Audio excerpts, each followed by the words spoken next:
Alright, what is going on YouTube? Another series from Hidden Cup for qualifiers. Villese versus a Classicpro from the round of 32, so the second round. Classicpro upsetting Zupi in the previous round 3-0 in what was one of the most amazing Islands games, as I have said, or I have seen. And the thing is that Zupi was the favorite in that series, I believe. Classicpro has been a sneaky candidate for upsetting players. In fact, in Red Bull 3, the first qualifiers, he upset Villese in a 3-2 fashion. So Classicpro is a sneaky candidate to eliminate some higher profile players from tournaments nowadays. A team member of Winchester in Salts, I think he has improved an awful lot in recent memory, and I'm looking forward to what he can do. Is he gonna become the nemesis of Suomi players? Because I feel like if he's able to eliminate Villese over here after removing Zupi from the tournament, I think the Suomi players would just ask any tournament host in the future, anybody but Classicpro, please. So Classicpro really has a chance to become the nemesis of Suomi players here. We have a double Japanese ban over here because the bans are parallel. That means that the players are able to ban the same civilization. Lithuanians, Mongols, Huns, Mayans, Indians, and Khmer are available for Villese with Berber sniped. Malay, Persians, Britons, Chinese, Malians, Bulgarians for Classicpro with Aztecs sniped. The home maps will be Cross and Gold Rush for Villese with the ban of Hideout. Villese is actually going for Slopes and bans Islands, the map where he actually won against Zupi in the final game of that series, and in fact, the map where I think all of the Salts members actually played on in the first round. So this is a bit of a surprise that we're seeing an Islands ban. Maybe Classicpro didn't feel confident after the first round. I'm not 100% sure, because he won that game, so technically you could say, hey, might as well play it, but maybe he didn't feel confident after that win. Regardless of that, we are jumping into game number 1 over here. So we're going to have Classicpro playing as yellow. That is his usual color. The Ukrainian player really has been almost invisible in the competitive scene. Really, he has been I would say third tier players. So there is the second tier players that often compete in tournaments trying to qualify and usually fail. But Classicpro wasn't really even among them. So really he had very few competitive performances. But he did join Salts, which is a team of very young and talented players with Winchester, Dark, Classicpro, and ever since then his improvement is unquestionable. What I praised in him in Red Bull 3 qualifiers, as we have an early ego here from Villese. I wonder if that's for boar lane, but it seems like it isn't. Or is it? Villese tried to block that voice shot, but it didn't happen. Now, with an ego, you can definitely try a boar lane, because you can heal it up later on.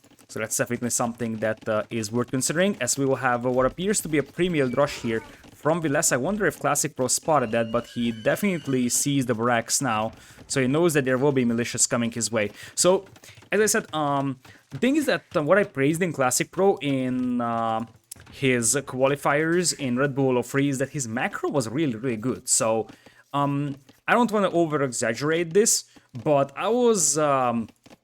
Okay, this is gonna sound stupid, but I was seeing sort of a budget Leary in him in Hidden Cup or not Hidden Cup, in Red Bull qualifiers.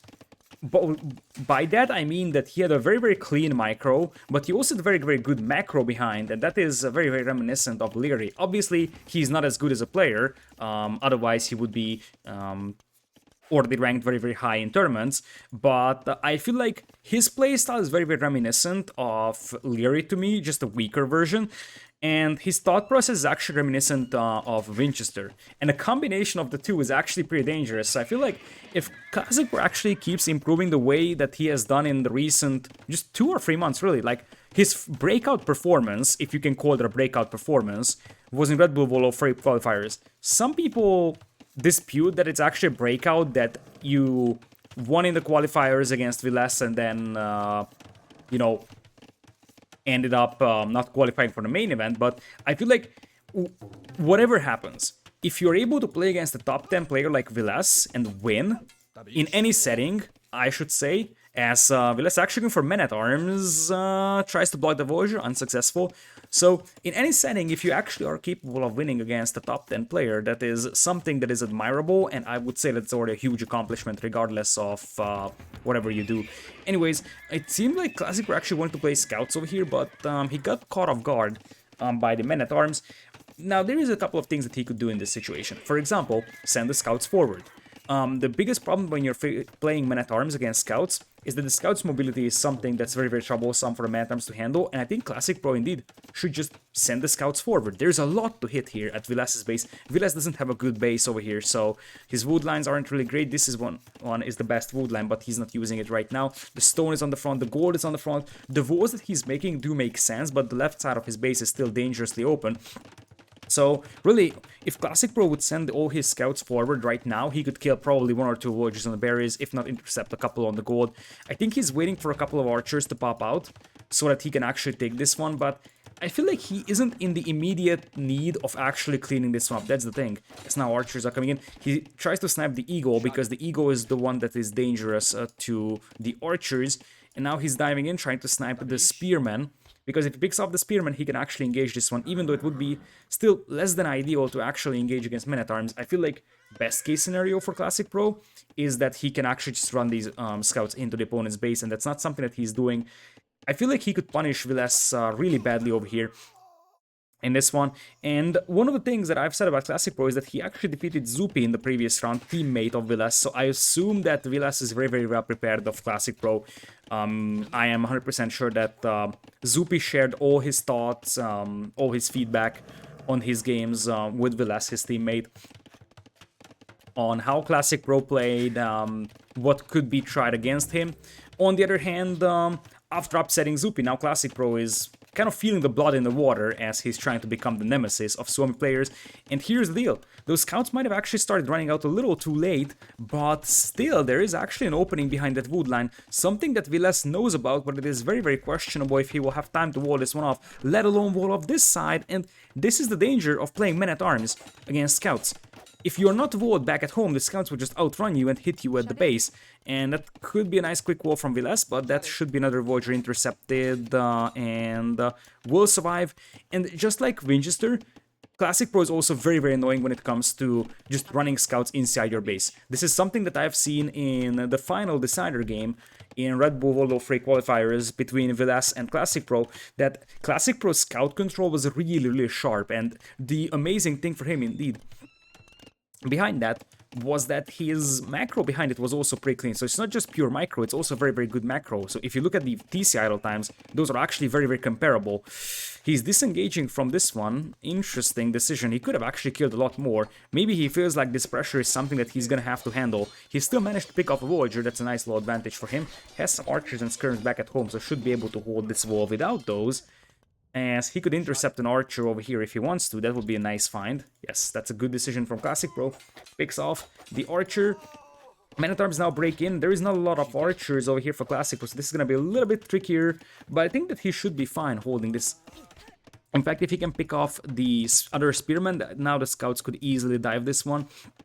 And as we go deeper and deeper into Villese here, I'm starting to feel like that engaging this one with the scouts is going to be more and more reasonable. That's not a good engagement for Classicpro, though. Eats a lot of damage from that spearman. Tries to slow this army down. I think he can jump this army, indeed.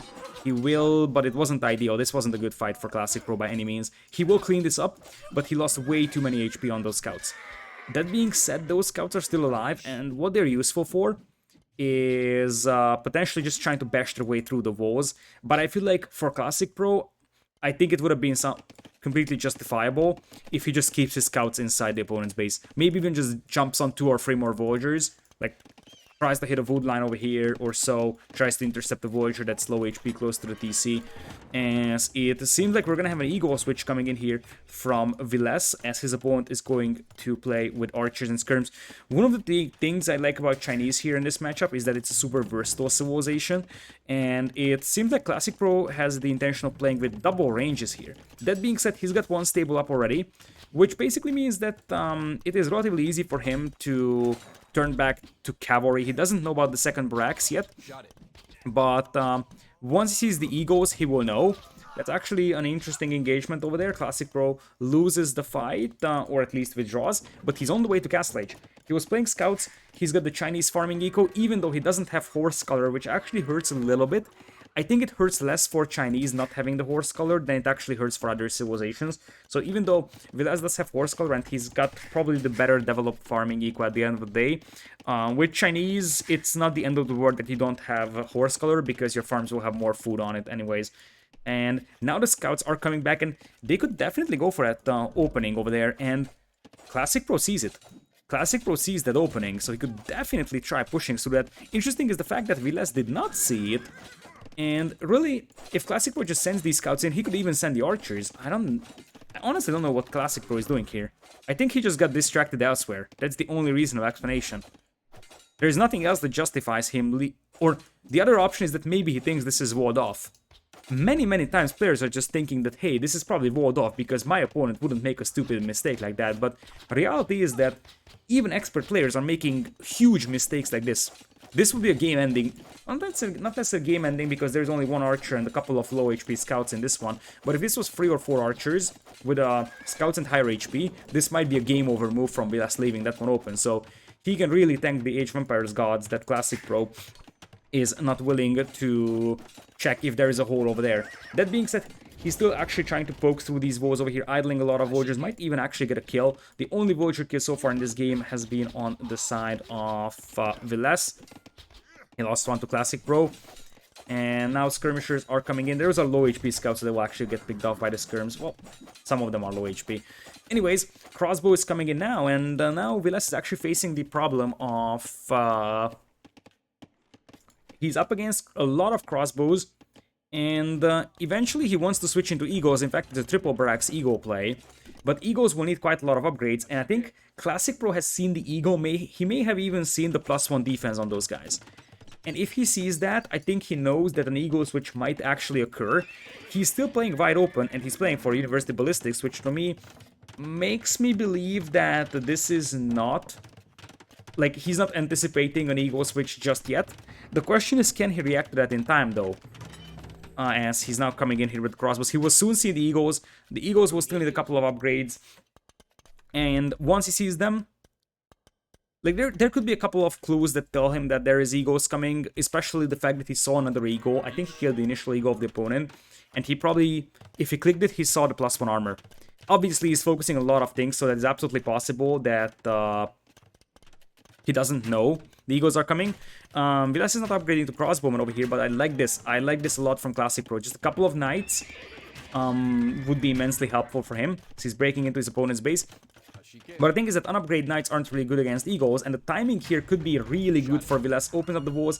The thing, however, is that that's not an awful lot of Eagles, and Eagles also really need that attack upgrade as well to be extremely efficient. So, as you see the crossbows microing away, the Eagles are dying, sort of, and even if Villese is able to win this fight, which I think he will, most of the Eagles went down, and this is giving a lot of time for Classicpro to react. That being said, this is a cleanup from Villese, and sort of a, I'm not going to say complete misplay from Classicpro that he didn't anticipate the Eagle switch, but he could have anticipated it. Anyways, you see that his farming eco is now running out of food. This is the reason why horse color is so important, because you don't want your farms running out at the beginning of Castle Age. As he's playing with 2 TCs, there is a stable coming up.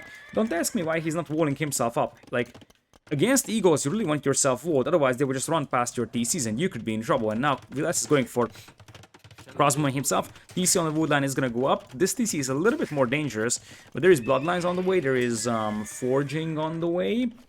So +1/+1 knights here will eventually be pretty decent against those Eagles, and it looks like we're going to see a 1 TC build. No, it's actually going to be a 2nd TC as well for Villese, but still, triple barracks Eagle supported by a siege workshop, and there is a hole there, which is something that is worth monitoring. Let's see if Classicpro walls those villagers. He might need to.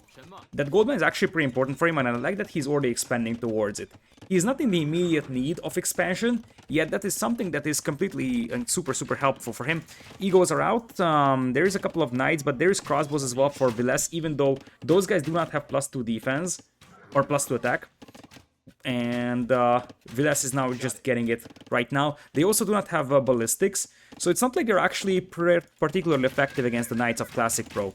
And the Classic Pro is pushing this one up so far. You see that even if Classic Pro loses this game, you see why I'm saying that he's really a player that's flying under the radar like crazy. None of, like, very, very few people would have expected, like, half a year ago that Classic Pro is going to be one of the players that makes us even just a game competitive against Villese. And Villese also improved an awful lot compared to his previous self. So this is one of the strongest Finnish players, in fact, one of the strongest players in the world, versus Classic Pro, who basically, I think, has $500 of total competitive earnings or so.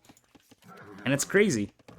And that's the same player that eliminated Zupi from the tournament as well. Anyways, now that's a scary amount of Eagles, so Classic Pro needs a much more consistent production of Knights, but I think he's struggling a little bit for gold, which could be concerning. I like that he has used his leftover scout to scout rest of the map for neutral resources and relics later on.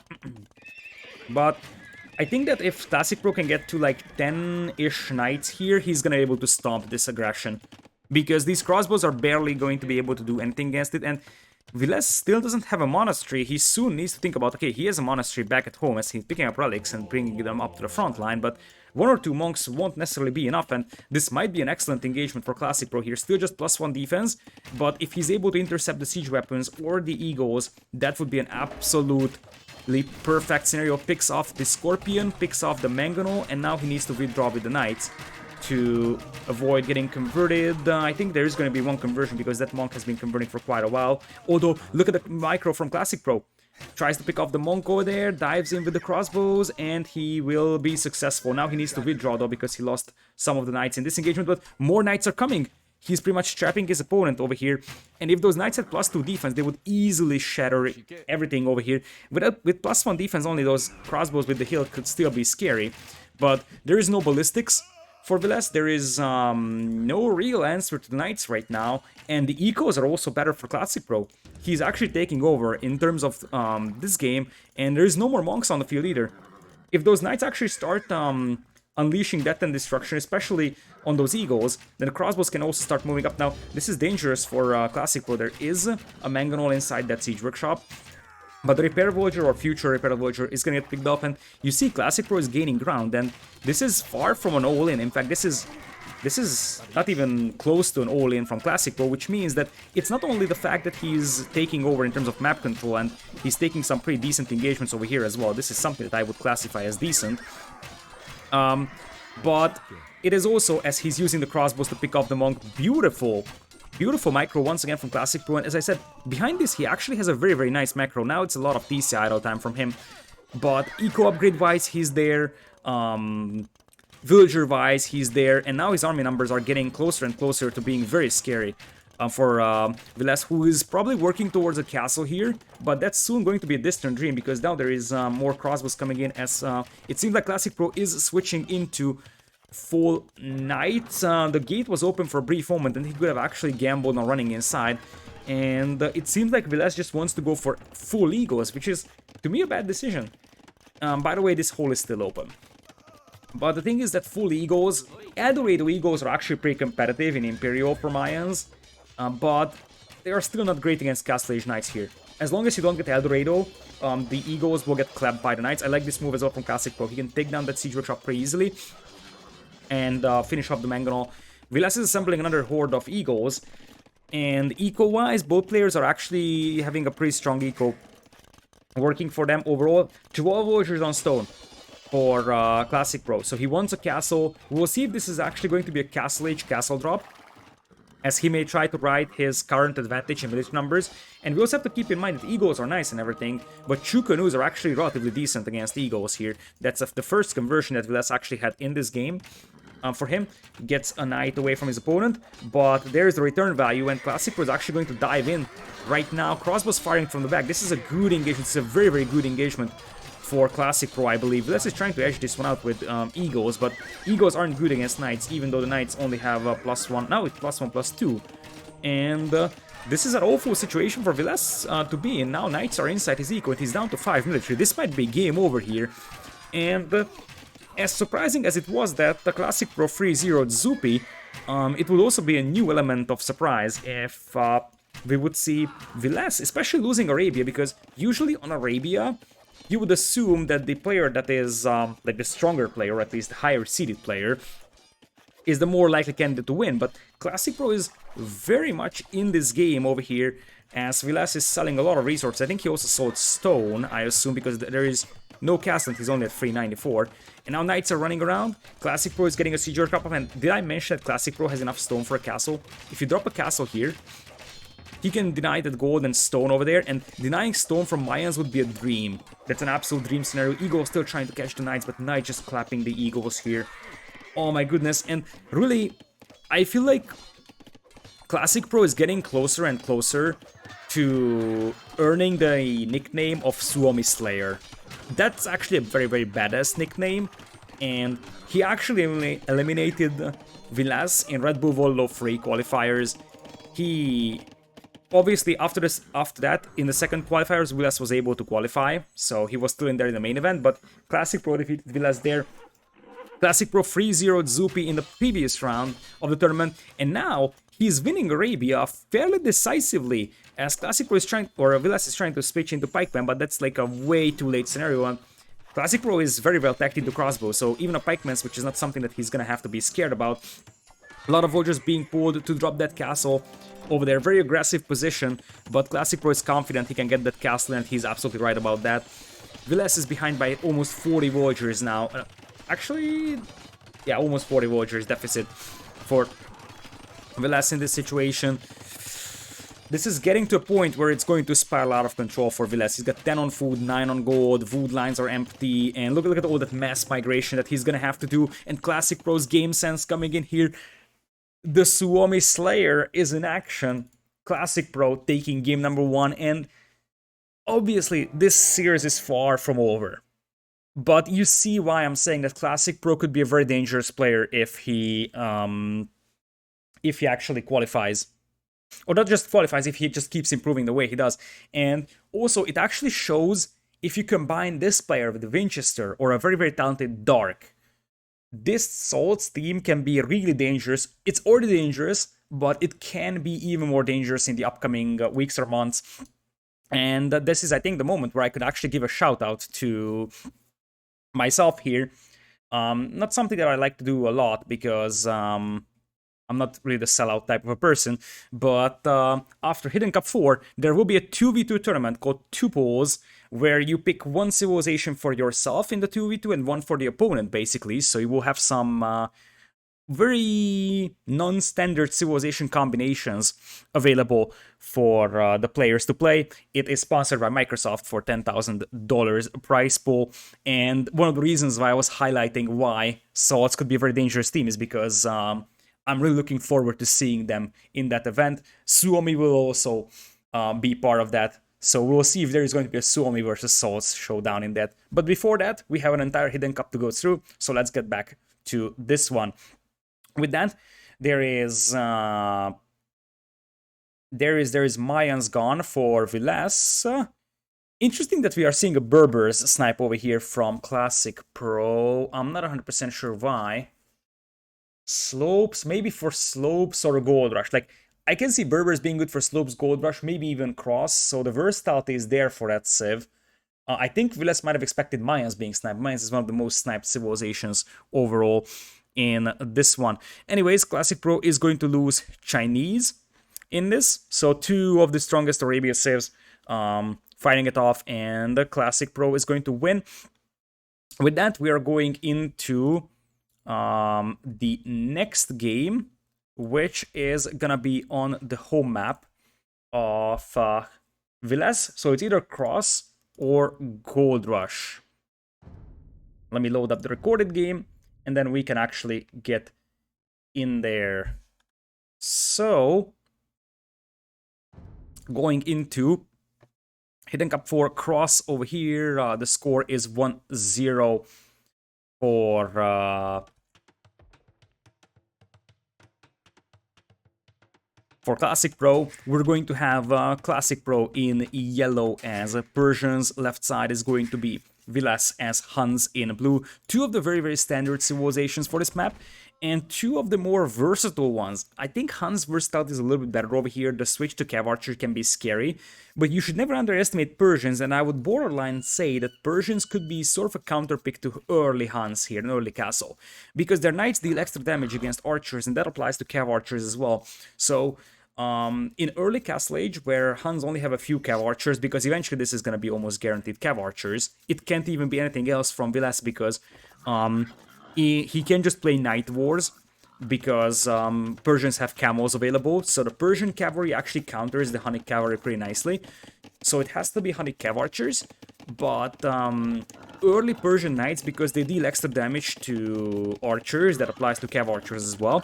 That actually means that the Hunnic player has to be very careful not to be overrun by knights early on. Anyways, we're going to have Doc coming in here for Classicpro and Villese at the same time. Interesting Doc positioning from Villese, very, very far to the left of his pond.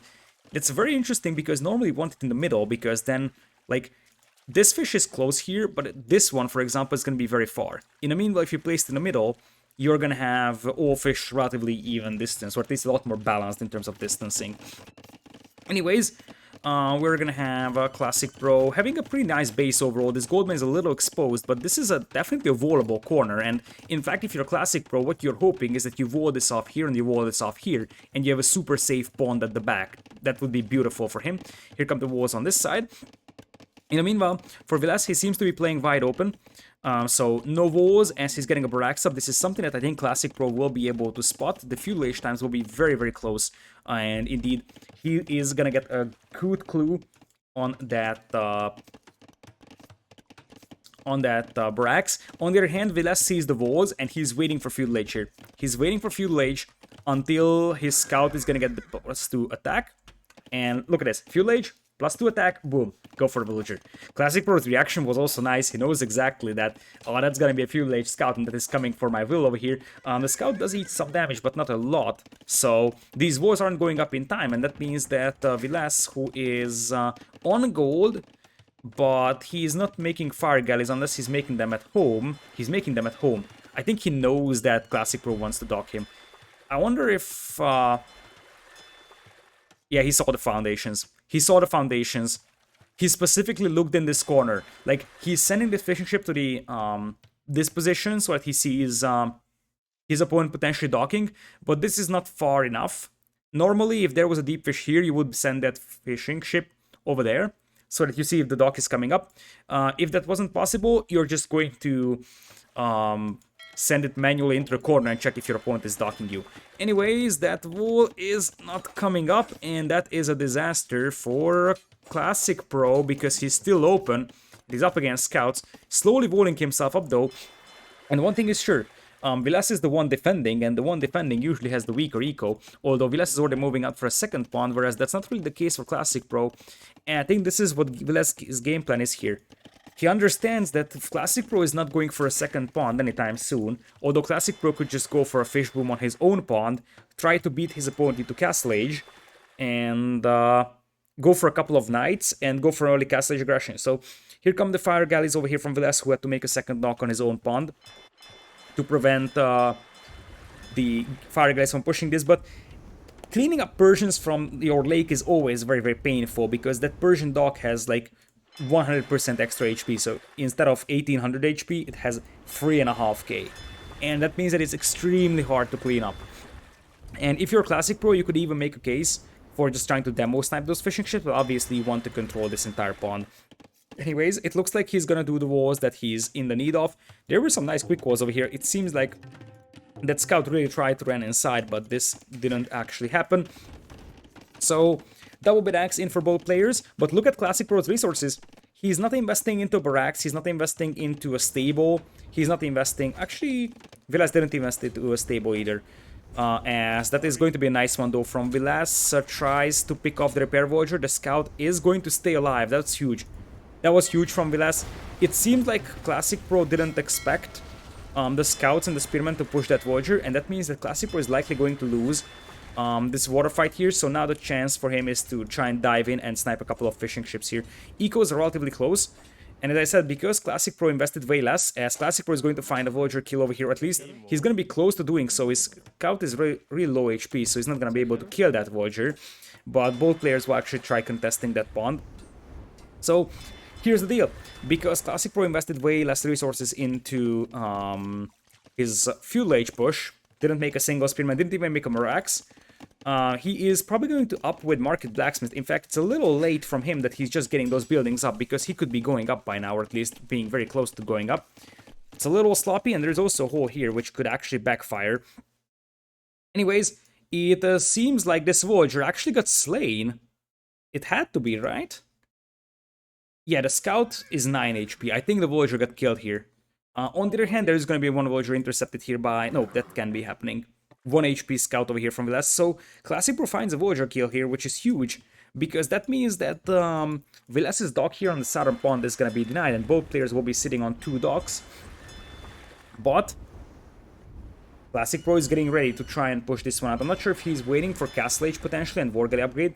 By the way, because of the buildings being late, and those buildings are very, very late now, he is actually going to be delayed into Castle Age really badly, and that's a disaster for a Persian player here, because, as I said, you're trying to capitalize. That was also a very, very bad demo. So there is a lot of sloppiness here for Classic Pro, I believe. I'm not sure what went wrong, really.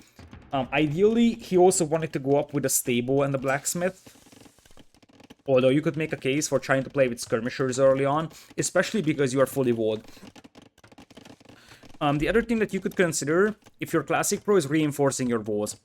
Have house walls behind everywhere, and have, if it's not possible, have stone walls here. Because the thing is that Cav Archers will actually try to push your base. That's not even a question. And whatever you do, your army is probably going to be a little slower moving, even though we're going to see cavalry from Classic Pro. In this case, as I said, I felt like it would have been better to up with a stable blacksmith instead of a market blacksmith, but he didn't have the wood at that point, so there was some eco unbalance issues for Classic Pro that's actually going to force him to be 30 seconds later to Castle Age than his opponent. But regardless of that, Classic Pro is still pretty much in this game, so Voyager count is relatively even. He's gonna have a dock up over here. And I think Villese knows that Classic Pro does have a dock here, which means, indeed, he knows. So he's going to open with a fire galley. Whereas Classic Pro, I don't think he knows. Oh, Classic Pro also knows, I think. Classic Pro also knows that his opponent might be getting another dock up here. Fire Galley coming from both sides, Bloodlines on the way. We'll see if we see the War Galley upgrade from either player, but it's this standard Hunnic triple range Cav Archer play coming in from Villese. That's just so standard on this map. And as I said, the reason why I feel like Classic Pro is in a bit of a trouble is because he's late to Castle Age. He's trying to go for Camels. Camels do a lot of damage against Cav Archers, so it might be the right decision. It is debatable, because they deal more damage to the Cav Archers than the Knights do, but they're also more exposed to arrow fire. And as I said, these are the weak parts that you're trying to avoid. When you're up against Cav Archers, you really shouldn't be shying away from stonewalling your base like that. Anyways, it looks like Villese went for the fire ship upgrade over here, which means that he's actually cleaning up this spawn, and he's cleaning up this spawn right now. There is no fire ship upgrade coming in from Classic Pro, which means that he's going to be on 1 pond compared to 3. And yeah, he's gonna have camels with +2 defense. And those Cav Archers at the beginning are not nice. But I feel like I think he has kind of hit a sort of a bottleneck over here. Especially the problem that he's going to be facing is that his opponent's Cav Archer numbers will increase over time, and the upgrades will be coming in very fast as well. So I feel like the Persians have the best chance against the Cav Archers, as those Cav Archers were very, very close to running inside over here as the camels were mispositioned. So the Persians have the best chance against Huns when the Cav Archer numbers are low, ideally 0. So you're trying to beat your opponent into Castle Age over here, and when the Cav Archer upgrades are pretty bad. Now that's a hill advantage over there for the Cav Archers, and there isn't really a lot of camos over here. And as I said, it is debatable if the camos are actually a better choice than Knights here. because the camos die much easier to cav archers, so the ideal composition here would be knights, but it's also much harder to mass the Persian knights than it is to get you delete the mill and then unleash those guys, or now delete the walls. You want to get a good surround. Although, honestly, yeah, you need to delete the walls. So, the thing is that camels die faster than knights do in this scenario, but still, the problem is that it is much harder to mess your cavalry than it is to mess the cav archers. On the other hand, it takes more micro to handle the cav archers, and that's something that is worth considering. Classic Pro is on free TCs, his opponent will be on 2, but I think TC numbers are actually now it's free for Villese as well, and TC numbers are sort of secondary on this map. Fishing eco actually accounts for a lot more. So as long as there is deep fish on this pond for Villese and deep fish on this pond, I think he's gonna have the upper hand in eco. And Huns are pretty hard to beat on this map. It's not impossible, but it's pretty hard. The problem that you're facing is that they can just get to crazy cav archer numbers really fast. And you really have to ask the question if maybe... It's really hard. I feel like this is the point where Huns start countering the Persians. So once you get a good number of cav archers with good upgrades, they will really start dominating the Persians here. Now, this is something that you could actually make a case for, because at least the cav archers can't run away. You kind of have to micro your camos a little bit so you pull away the weak ones.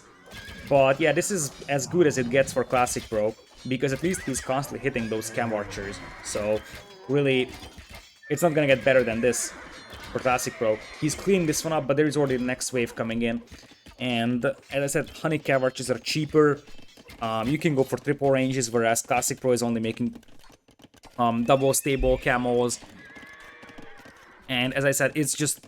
you're just gonna get overrun by cav archers now. It is much easier to mess those cav archers. Obviously, individually they are worth way less, but I feel like now Classic Pro has to go for knights.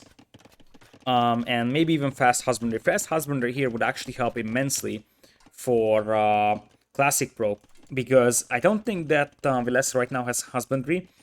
And if Villese doesn't have husbandry, he should get it ASAP.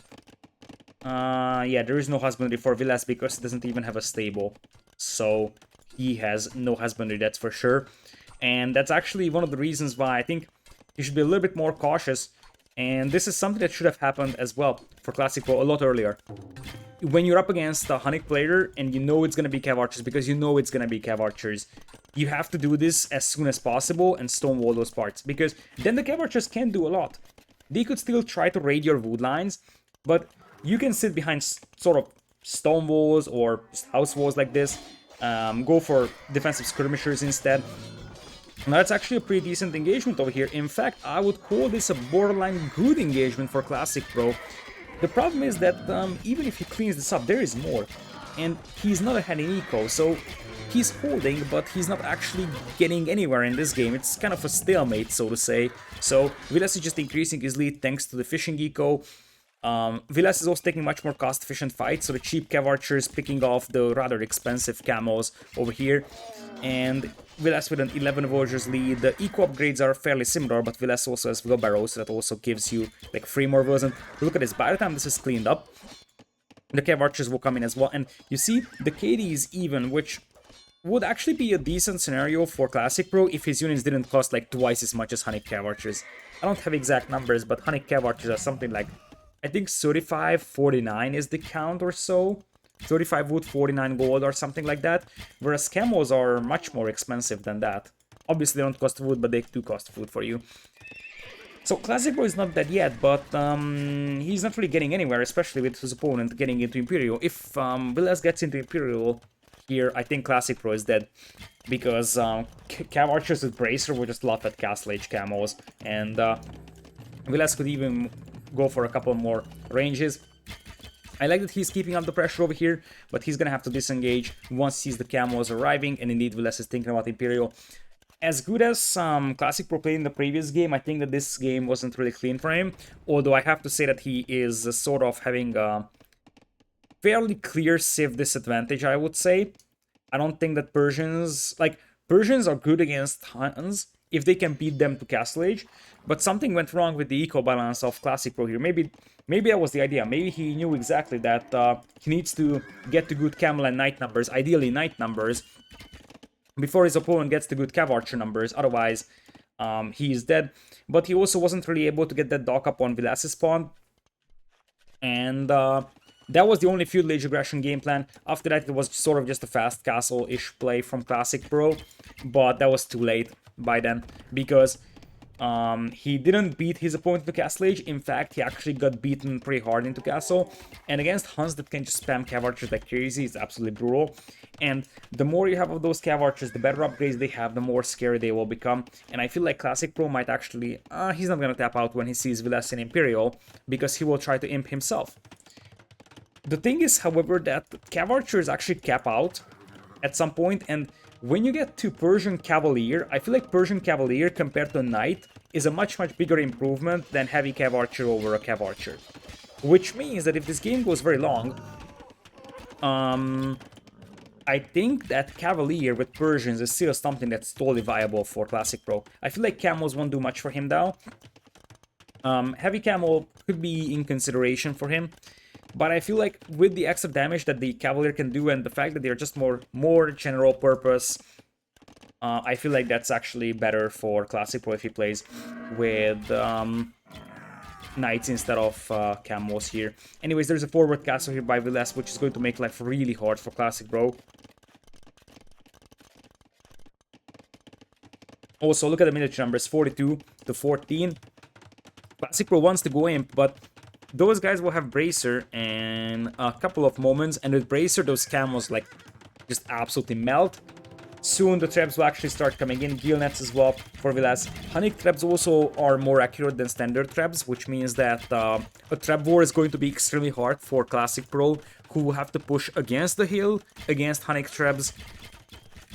I don't know exactly what Classicpro could do in this situation. I think this game is gone for him. Not because he's taken an insurmountable deficit in terms of villagers or eco or whatsoever. It's because his unit composition isn't really suitable for beating what Villese has right now. And I feel like Villese is gonna have a big enough power spike here to punish Classicpro here. And that comes mainly from the fishing eco of Villese. The free pawns under his control help immensely. And now he's gonna have like this seems like a good fight for Classicpro, but it isn't. It's actually not, especially now with chemistry, and look at those camels melt. And if you look at the KD, it was something like 34-34 about 2 minutes ago. Now it's 64-41. So you see that now these Imperlage Cav Archers are just going to dominate everything. And as I said, I feel like Classicpro might have been outdrafted here for this map. I don't exactly know. We can actually take a look at the civilizations. So Huns for Villese. He also took Huns and Lithuanians. And Persians was a quite early pick here for Classicpro, so it is very debatable. The plan was clear from Classicpro. I feel like the problem or the thought process that he didn't have for this game was that I don't think that he appreciated the strength of Huns on this map enough. Huns are actually fairly commonly picked on this map, so it's not a major surprise that we're seeing Villese doing that. It's a matter of, I feel like Classicpro, he could have gotten Huns for himself as well. Let's see. First pick was Villese, and then 2 for Classicpro. So, yeah, true. He went Malay and Aztecs. We'll see what he wants to do with Malay, because that was his first pick. But one thing is sure. If he wanted to pick Huns, he would have had to pick it in the first 2 spots. Because what Villese did was pick Lithuanians and then leave Malay Aztecs to the opponent, and then Mongols Huns brought him. I feel like I really love the versatility of these civs. Like these top 3, Lithuanians, Huns, Mongols, is absolutely amazing for Villese. So I would be tempted to say, by the way, that just by looking at the drafts, I feel like Villese actually drafted a little bit better than Classicpro here. That being said, Classicpro is going to bring us to either Bay or Slopes. If it's Bay, I would be tempted to say that it's Malay. And if it Slopes, Bulgarians, men-at-arms into scouts could definitely be something that gets considered here for our Ukrainian player. And we're getting into the Slopes game, and it looks like Classicpro is going to pull a little bit more unpredictable play, as we are going to have a Britons play. Now, Britons is not an unprecedented civilization pick here. I'm not 100% sure why you would specifically pick this civ here. Probably a faster feudal age, and more importantly, the archer range is working faster is probably the mindset behind Britons. But they're a little bit little bit one-dimensional to my taste for this map. They're very, very heavy on archers. Mongols is something I like a lot more here for Villese. In fact, I think Mongols is by far the best civilization for this map. The second civ pick for Villese, and even if you don't move out to the ponds and hunt on the outside, I think that Mongols is still one of the best civs here. You can actually benefit very, very heavily from the hunt. You can even move out and take the hunt yourself. Versatility is there, so you can actually go for a relatively fast feudal archer play with the hunt bonus. You can actually go for scouts. And your late game composition is absolutely devastating. So I really like this civilization selection for Villese. Not so much for Classicpro. Overall, I'm not a Britons fan on this map. As we're gonna have 4 on wood for Classicpro, as you would expect with Britons.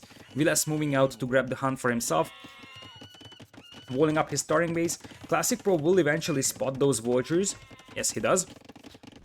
So here come the militias. We'll have to slow the game down. We'll see what happens over here, because that is a pre-milled rush, if I'm not mistaken. Indeed, that's a pre-milled rush versus what was a pre-lumber camp mill, I believe. And one of the reasons why it is really debatable if going out to take the shorefish or hunt is actually worth it is because your vultures could get pushed by militias here. Now, I'm not sure what Classicpro was planning here, because it doesn't have gold for a third militia, so I wonder if this was just a reaction to what Villese was doing here, who is, by the way, doing an 18 pop feudal. The power of the Mongol is really showing over here. So I wonder if Classicpro just wanted to react to the vultures moving out instead of having this rush pre-planned. He's just getting his mill up over here, so I feel like his build order is a little bit wacky already. Not sure what he's planning. This might be drush into archers. But the thing is that those berries are very, very late, and he's already running out of sheep. I wonder if he didn't find some of his sheep. It is a possibility. I wasn't actually paying attention to lambing attempts, but maybe Villese was able to take some sheep from him. And look at this. This is actually smart from Villese. He knows that the drush is on the left, and that means that he can move out on the right on the hill. That's actually very, very smart usage of the information that you are in possession of. And the 2 militias aren't really doing much of a damage here, so this is always a tricky situation. And this is why I'm saying that I feel like if you move out to these spawns, you move out in the Dark Age. Because a drush won't do much of a damage against vultures with loom, especially if it's only 2 militias and you have your scouts close by. But a men-at-arms play would do a lot more. So I feel like men-at-arms is a lot more viable for hitting these villagers and killing them. And that's why you're moving out in Dark Age, because you definitely do not want to move out in Feudal, where the man-at-arms are coming. Anyways, there is a tower coming up from Villese here, something that Classicpro didn't expect. And even if he expected it, he's got no tools of stopping it because he's still in Dark Age. And behind this one, as I said, Villese's food eco is going to be pretty cool because he is having the Mongol hunt. Villese doesn't actually have additional stone, so all he wants to do is just get through these walls for his scouts, which may have been a little bit premature. If that tower comes up a little later, maybe Classicpro has less time to react, but villagers actually do a lot of damage against buildings, so one of the reasons why you pull the villagers here is to get through the walls. I like this game plan for Villese, especially because these are still Dark Age side walls, and Classicpro actually wants to go for a Drush Fast Castle here, not just a Drush into Archer's play. That's very, very greedy for this map, I believe, and that completely justifies the tower's play from Villese. If they get through the walls, Classicpro is going to be in trouble, but there's a big, big, big if in that. What I do not like for Classicpro is that Drush FC without Deer Push is not sustainable with only this many farmers. In fact, he's not even on gold, so I'm really not sure what Classicpro is doing here. But as good as he was playing in the first game, this build order seems very, very messy, and he's kind of in the need of winning his own home map here, otherwise he's gonna be in trouble. He has won Arabia, so if all he does is just win his own home map, that's already a win for him. So that's the good thing about winning Arabia. You win Arabia, and that means that your opponent is gonna have to win at least one of the games on your home map. Horseclaw coming in here for Villese, as these vultures are running out of hunt and not paying attention to the deer. I think Villese is probably micro stuff, so he's able to get through those walls. Classicpro, I'm really unsure how this is going to turn into a fast castle, because yeah, this feels like a drush into a very, very, very slow feudal age. I think the idea was a drush fast castle, because otherwise he wouldn't have gone up at 27 villagers, but I'm really unsure what happened here. for Classicpro, because this build was way messier than what we have seen from him so far. Archer range is up, but Classicpro right now is not in the possession of gold. And oh, that's sloppy from Villese. That's very bad. The first awful move from Villese in this series. You actually do want to void your towers in exactly to prevent this. And he has this wall foundations over there, but he seems like he didn't expect those Voyagers to come out there, or he just forgot to finish those foundations. And the tower hurts so much because he was denying gold from his opponent, preventing the Archer production. And now that I look at it, I understand why this wasn't a clean Rush FC from Classicpro. Obviously, it wasn't a clean Rush FC because he was denied from gold. That being said, I feel like that tower still accomplished a lot because it made this build messy, as we're gonna have a forward range from Villese for a couple of skirmishers, most likely. We have to keep in mind that Villese has the power of shore fishing and Villese had the power of Mongol hunting. So if you look at the resources now, Villese actually has horse color even, and the resources are completely even now. So at the end of the day, sure, the Drush FC Classicpro is still alive. In fact, he killed one Voyager from Villese, as you see over here, probably on the pond here. But at the end of the day, I think Villese delayed Classicpro's Drush FC enough for him to be able to react to this one.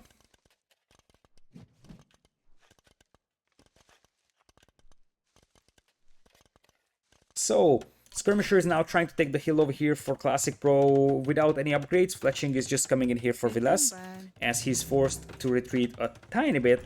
And Classicpro is regaining strength over here. He's very heavy on gold, so soon we'll start making archers, and the Britain range is working faster. Will also be a little bit troublesome for Villese to fight against, especially with that range being over here and only making skirms. If you send a couple of archers to counterattack Villese's base, you might find some very nice value over there. Still, the two players are very close in terms of resources, as Villese is actually going to go for a defensive tower here. I like this. You already have the Voyagers on the front, might as well try to take the hunt from your opponent. And I think that Classicpro might actually, or I think at this point Classicpro could think about the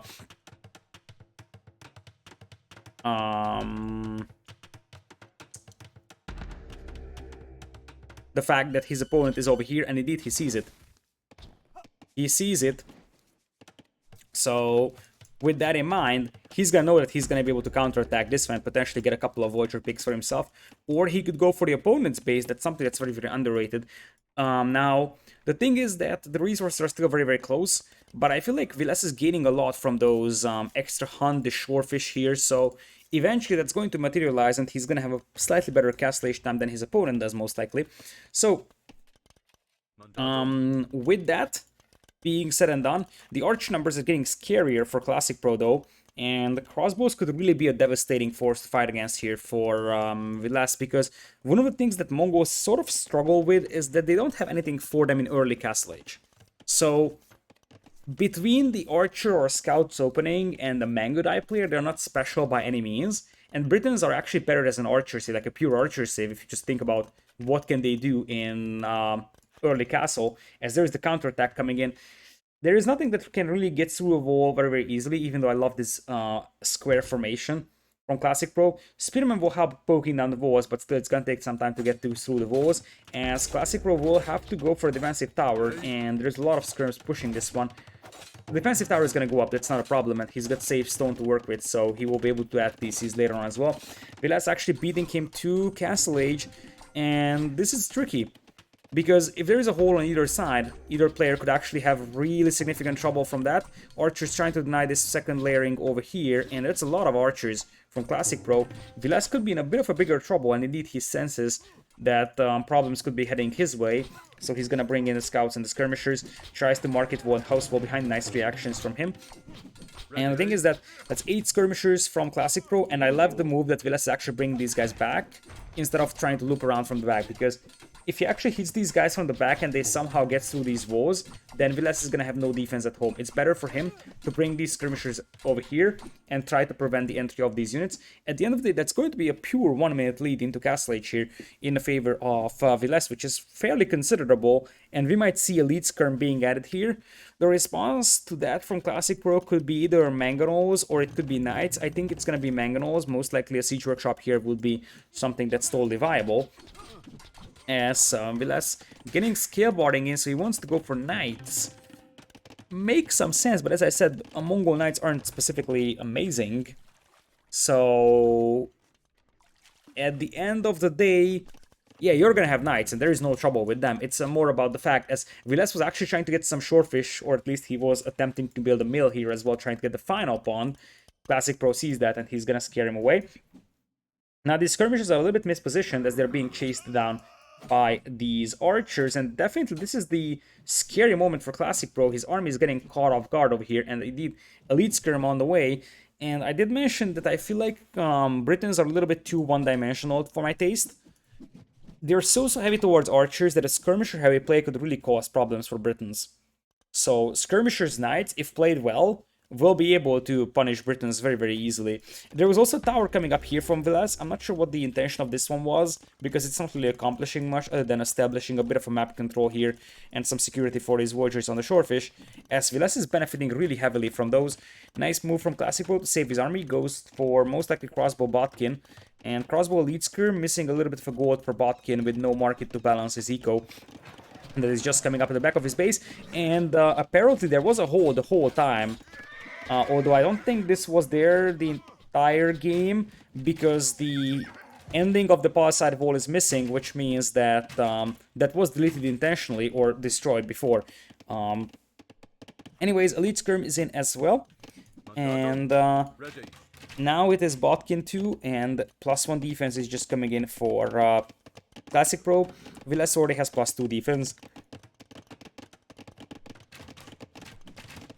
In the meanwhile, Villese is expanding to 3 TCs, and in the long run, the Mongol composition is like far better than Britons. Britons struggle big time against onagers in Imperial. So if Britons want to win this one, they kind of have to do it before Mongols get to the onager. Not even the onagers, what am I talking about? Onagers are fine if you have long range. Either longbows or Arbs with Yeoman should be able to outrange the onagers. Although they still can be scary because one bad move and you die. Siege Ram is the problem. Because Britons can only go for their onager to deal with Siege Ram. But something like Light Cav, Mangadine, Siege Ram is nearly impossible for Britons to counter. Anyways, it's far from over. Classicpro is having a 1 Voyager's lead, and I think for him, he needs to continue with crossbows and mangonels.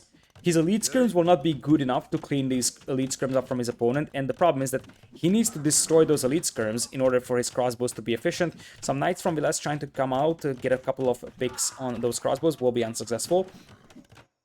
And in the meanwhile, Villese runs out of Voyagers on Shorefish. The thing is that Villese actually has a lot more TC and Voyager idle time over here, so his eco is definitely a little bit messier than his opponent's eco, also missing Boso. But I think he's gonna start adding Voyagers to Stone pretty soon. And he's still the one that actually is pushing the opponent, because for whatever reason, Classicpro is not mixing in any mangonels, which is something that he could have definitely done. Tries to go prioritize early ballistics here, as he's probably going to try and rely on just being able to out-micro the opponent with ballistics against no ballistics. Eco will eventually be in the favor of Villese as he's on 3 TCs and his opponent is only on 2. But, as I said, as long as Classicpro isn't able to deal with those skirmishers, he's forever gonna be in trouble here. So, Siege Workshop coming in here at a kind of defensive position for Villese, and there's still enough skirmishers to hold off these crossbows. Britons are just way too one-dimensional for this map, I think. Walls are mostly double-layered over here, even though I think this style is 1 layer, this is definitely 1 layer over here. So there is a lot of options for Villese to try and bash his way in. Nice reaction from Classicpro, brings in a Voyager to repair. In the meanwhile, in the middle, we finally have the Siege Workshop coming in here for Classicpro, and that would be the key to start pushing. I feel like the problem with this one is going to be timing. By the time he's going to get there to push with mangonels and crossbows, his opponent is going to have enough stone for a castle. That castle has to come up on this hill. If Villese is controlling this hill, he has to make the castle over here. because that castle would secure 2 gold mines, 2 stone mines, and that's going to be in a hill position in a very, very important choke point on the map. And that is going to allow you to get Mangudai into the opponent's eco immediately. Now, Villese is having all 3 of his TCs in the bottom of this valley, sort of, whereas Classicpro actually went out to go for a good wood line for himself. Cheaper Britain TC is paying off. Classicpro, oh boy, how did these knights get... What? What? Now that's a disaster for Classicpro, because he was about to push this hill, and as I said, every moment he delays, his opponent is going to get closer and closer to Mangudai and the defensive castle, and the defensive castle would render any castle age push with the Mangonels completely useless, and that's a nice move as well from Villese, anticipating the crossbows coming from this direction and picking off many of them. The Mangonel could actually get a big shot, and Classicpro, I think he's busy cleaning up the knights inside his eco, and that was quite a lot of crossbows going down. That being said, this push is still not dead, and this is also gonna get cleaned up. I think some of the farms might have been lame, but now Classicpro is behind by 8 villagers, and I think the hold was made over here, right next to that tower, because that's where Classicpro wasn't able to reroll. So Classicpro now takes control over this hill over here. He had an awful lot of wood in the bank a moment ago, so he had to balance out his eco a tiny bit. And knight on a wood line. If you look at the villager KD, 783, but it's going to increase soon in the favor of Villese, and this is where it's getting scary for Classicpro, because it is spiraling out of control, and as I said, Mongols late game will probably be way better than Britain's late game. This is something that should have happened about 2 or 3 minutes ago for Classicpro, being able to snipe down all those skirmishers with the Mangonels, but maybe it's not too late, because the crossbows are now able to push up, but there is the castle worth of stone for Villese. He no longer is able to go for this hill, which means that this hill should be the priority for him to control these 2 gold mines with the arrow fire. There is apparently another archer range coming in here for elite skirm, supported by a couple of knights with +2 defense in a moment, as Villese is expanding towards this neutral gold over here on the left, and getting a TC up on that wood as well for TC number 4. Classicpro's eco here on the bottom of the valley is actually really, really messy, but he's got a fairly decisive 43 to 15 military lead, and it seems like he is... I don't think that he is anticipating that town center just going up. I think he knows that his opponent might already be out here. I don't think he knew that this TC was being built. I think he was expecting a TC to be already here, and this is gonna be a TC that actually is going up. That's a doubt TC, like an actual doubt TC. So that pushes Villese down to 83 villagers. Still 10 villagers lead for him overall, as he's trying the university and blacksmith wall.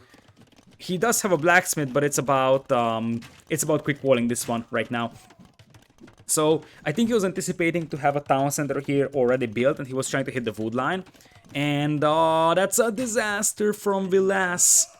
As bad as it was for Classicpro that those knights broke into his base, this is a disaster for Villese, because those are Britain crossbows with ballistics. So they are going to pick off villagers left and right, and you see that the villager idle time will just rise like crazy. And like, Villese is so busy cleaning this one up that he is sitting on 1300 stone. If this wasn't actually happening, Villese would already be making castles. Right now, I think he's just too busy not dying to this one. That being said, his unit composition currently is still alright, because there is no Mangonel support for these crossbows in here. So eventually, the elite skirms will be able to clean this one up. And as I said, I feel like we're getting close to that serious Mangudai switch. But the Mangudai switch is slow, and still number-wise, Classicpro is having the upper hand. Dare I say, he's still leading in this one. In fact, he's going to Imperial very soon, and if Villese is not getting a castle up on this hill, Classicpro will. He's got 14 on stone, and that would be an extremely important map control type of castle. Villese's eco has been punched pretty heavily by this counterattack. He still has a 7 villagers lead, but the fact that he's floating 1500 stone in the bank, I think, is a clear indication that he wasn't able to focus on the things he really wanted to focus on. And if the Britain player is getting the imp advantage here and goes for Arblast, that's gonna be an awful situation, as that was an intentional deletion from Villese firing up hills to finish off the Mangonel that did have the hill advantage overall. +2 defense just now coming in for Classicpro. But look at Villese, 1600 stone, still no castle. I'm not sure what he's thinking. I'm not sure where he's planning to drop those castles, but I feel like by the time he's actually going to start dropping castles, it's going to be too late. Because his opponent will definitely get a castle up over here on this hill. An Arbalest and Trap here for Britons is perfectly fine. And they can just start shelling these TCs. And that's a nice counterattack from Classicpro over there. Oh, look at this. And he hasn't even found this wood line, which has 13 villagers on them with no TC protecting them. Classicpro is very much in this series. And yeah, the previous game wasn't good for Classicpro. It wasn't a bad game for him, but I feel like he had the Civ advantage and he didn't even play it perfectly. This one is a tiny bit better, I would say. It's not clean. Like, things like this shouldn't be happening, for example, like a knight still inside your eco. But it's working out well so far for him, so the timings are lining up. His counterattacks are on point, which really helps here in this case, as the castle is almost up. Look at that. He's at 2k stone in the bank and there's still no castles. Does he know he's playing Mongols, I wonder? Or, like, the thing is, now there is a castle coming up over here. And look at this. This is the castle that he has to make because he can't make a castle somewhere around over here. He doesn't have the power. He doesn't have the army numbers to actually get a castle up here.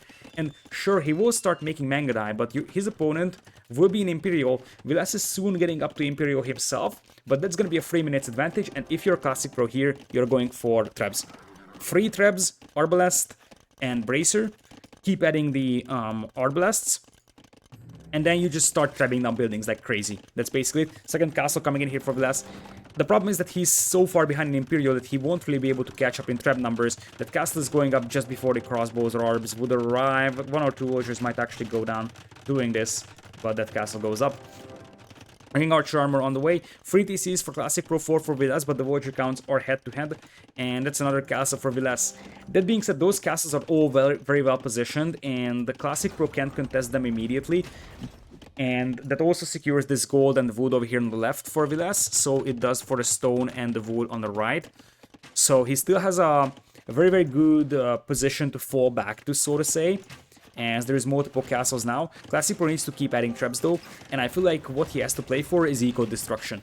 The majority of the eco for Villese is still over here in the middle, which means that if Classicpro is able to mount a direct assault into his base over here, Villese is going to have to reposition a lot of eco, and that takes some time, and it buys himself enough time to start shelling these castles. That's basically the grand story. We're going to have a counterattack with Knights and Elite Skirms over here. Classicpro does have a TC, and he can fit all but 1 villagers inside. Other side, we have a couple of walls idle here. It seems like Villese was able to take some stone or gold here, which is a nice snipe overall.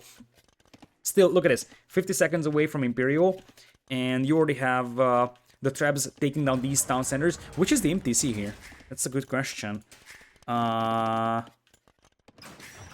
my god. That's the Imp TC. If Classicpro focuses down that TC with the 2 traps, he could have actually stopped the Imp. I don't think that he's gonna be able to stop Imp, but I think he knows that his opponent is imping, but he doesn't know which TC is being used for this.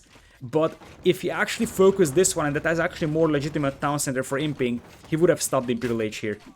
And that would have been absolute game over. Right now, Villese still has a small chance because he's got a lot of buffer over here, so he can still go for a couple Mangadai, although he doesn't really have a reliable and consistent wood and gold income. And as I said, repositioning the eco is worth so much. And especially when you have to relocate your entire food eco, you are actually crippling the Mongol player's ability to switch into light cavalry easily. So you can justify elite skirms as well for Classicpro against the Mangadai, although I feel like Arbalest works just as fine. Though you wanna give a protection to those traps, because the fact that you don't see an army right now doesn't mean that there is no army. And this would be a massive misplay from Classicpro. I don't think this is just like, he's now falling back up on seeing the castle, but this would have been a massive misplay. He could have lost 3 traps here, and that would have potentially stalled out this push long enough for Villese being able to recover. Those skirms will not have +4 defense. They do have a bracer, but no chemistry, so not going to be cost efficient here for Villese or for Classicpro, but he's going to be able to clean this one up. Fun fact, those knights patrolling actually is really annoying because the Briton Arabs do not have Thumbring on them. Anyways, 1 castle goes down, and I feel like Villese is, you know, in the slow process of dying as he wants to launch a counterattack with siege rams. But that's going to take so much time for him to get together. And the thing is that he's 8 army against 58, and siege rams without support isn't going to help you. And so we're going to have ranges, which makes me wonder if we're seeing just full elite skirm or potentially cav archers from him. If it's full elite skirm, you could really justify going for Britain champions here. Britain champions will be perfectly fine. So I wonder if it's, yeah, it's full elite skirm. In this case, Classicpro, all he needs to do is just get champion for himself, especially now that he's trapping down castles. Villese does have the hill over here, and he will try to repair that castle as long as possible, but his stone count isn't looking absolutely amazing, as Classicpro is getting a 4th trap in. I like that quite a bit from him, as we're going to see the kind of bad, but still useful type of Britain light cavalry here. With scalebarding on the way. So the thing is that many players stop at like 2 traps or 3. No, go for 4 or 5 if you can. Because the faster you kill your opponent's castles, the faster you can actually start moving forward. And I think Classicpro is in a position to win this game. In fact, a Kebdram is just coming in, and that's going to be an assault on this right side. Even if this castle falls, I feel like Classicpro has enough area to fall back to. And as I said, he's going to get light cav out, which is going to work in this case because it's only skirmishers and it's going to be only rams. But champion would probably be a better long-term solution, as Villese is like doing a mass migration right now with his villagers. He will soon be will-less with all these villagers, soon gonna get intercepted and killed. Still lead skirms, but there is already the cavalry switch from Classicpro, and he's floating a lot of food, so shouldn't be really a big deal for him to mass about 15-20 light cavalry in the next 1.5 minutes or so. Anyways, TC is down over here. Classicpro is taking firm map control over his opponent. He is 200 pop versus Villese 118. And it looks like Suomi Slayer is back. Because now it is a very, very small chance for us. He's going to launch a counterattack with kept rams, but he can't even afford siege ram, let alone drill and stuff like that. And it's 4 kept rams. Yeah, there is skirm supporting, so the villagers can't easily bash them down, but even if you kill this castle, as Classicpro pops out a trap that is going to get killed really, really fast. But look at this counterattack. It's 60 army against 38, so Villese is actually climbing in army numbers, but he's without gold. He's without map control currently, and I feel like he will have no response or eco to the light cap switch from the opponent. As I said, I feel like it would be better in the long run. Well, not necessarily in the super long run, but a champion switch would be a lot more devastating currently because Britain light cap isn't amazing. However, you also have to consider that champion switch costs you a lot more gold, and more importantly, it takes a lot of time to tech into that. So you have to get man-at-arms upgrade, longsword, 200 swordsman, champion, infantry armor upgrades. Whereas for light cav, you just get light cav upgrade, husbandry bloodlines. You can do that on multiple stables, and they don't even have bloodlines, right? Yeah, they don't have bloodlines, so that's not the thing. But yeah, husbandry, iron casting, chain barding, and they do have +4 defense, so they actually have +4/+4. The only thing they're missing is bloodlines, so they're not that bad. No hussar, no bloodlines, but it is still something. It looks like we're gonna have the Mongol light cap trying to counterattack this one. Mongol light cap is actually missing the +4 defense on their on their armor, which means that they're not necessarily amazing against arbalests by any means. And Villese will probably try to snap the traps. As I said, if there is one thing I dislike massively for Classicpro is how much he is ignoring the defense of these trebuchets. Those trebuchets are out in the open so alone that it is disturbing to look at. And in a different game, in a different scenario, keeping trebs undefended like that could actually lose you a game. This is a fight that is actually very efficient for Villese, but Classicpro is in a situation where he knows it's inefficient, but he knows that he can and he should commit to this. Because while he's actually losing his archers, he's actually killing a castle here. Killing every castle from Mongol player lowers the chance of potential comeback with Mangudai, because there's always the scary potential that if the Mongol player stalls the game out long enough, suddenly Mangudai will start happening, and suddenly game turns around. So the fact that you're killing castle by castle helps a lot at, preventing that potential comeback and just making sure that there is no Mangudai on the field. Villese steps out and he loses slopes with Mongols, having about 4-ish castles and not a single Mangudai. I feel like Classicpro's counterattacks here and here came at the perfect time to completely knock Villese out of his rhythm. And by the time Villese realized what's up, it was way too late. In fact, Classicpro is floating so much gold right now, 3,000 in the bank, that his Cavalier switch could have been reasonable. Once again, Cavaliers without bloodlines, but still it's Cavalier, so it claps skirms. And for a long time, it looked like it's going to be a good one for Villese. I feel like the fact that he wasn't able to secure that heal for himself in time actually cost him a lot, because this was indeed the key heal in this game. And from that point on, I also want to praise Classicpro, because a lot of even like top 16 players don't do pushes that are this good. He really did what he had to. Had the army, didn't stop at making 2 trebs and then started messing around doing something else. No, make 3-4 trebs and start destroying buildings like ASAP. In fact, he could have stopped at Imperial and then it would have been a GG a long ago. So really, his push was a textbook execution. Came in and realized, okay, my opponent is not an imp, this is when I have to attack, and I'm gonna keep making siege weapons and trap down buildings as fast as possible. The more damage I do before my opponent reaches Imperial, the better.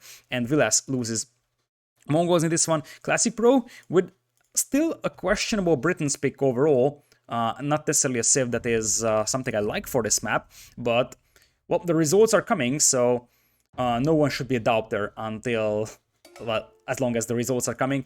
And once again, Suomi Slayer Classicpro is actually 1 game away from eliminating the second Suomi player in a row. He did 3-0 Zupi.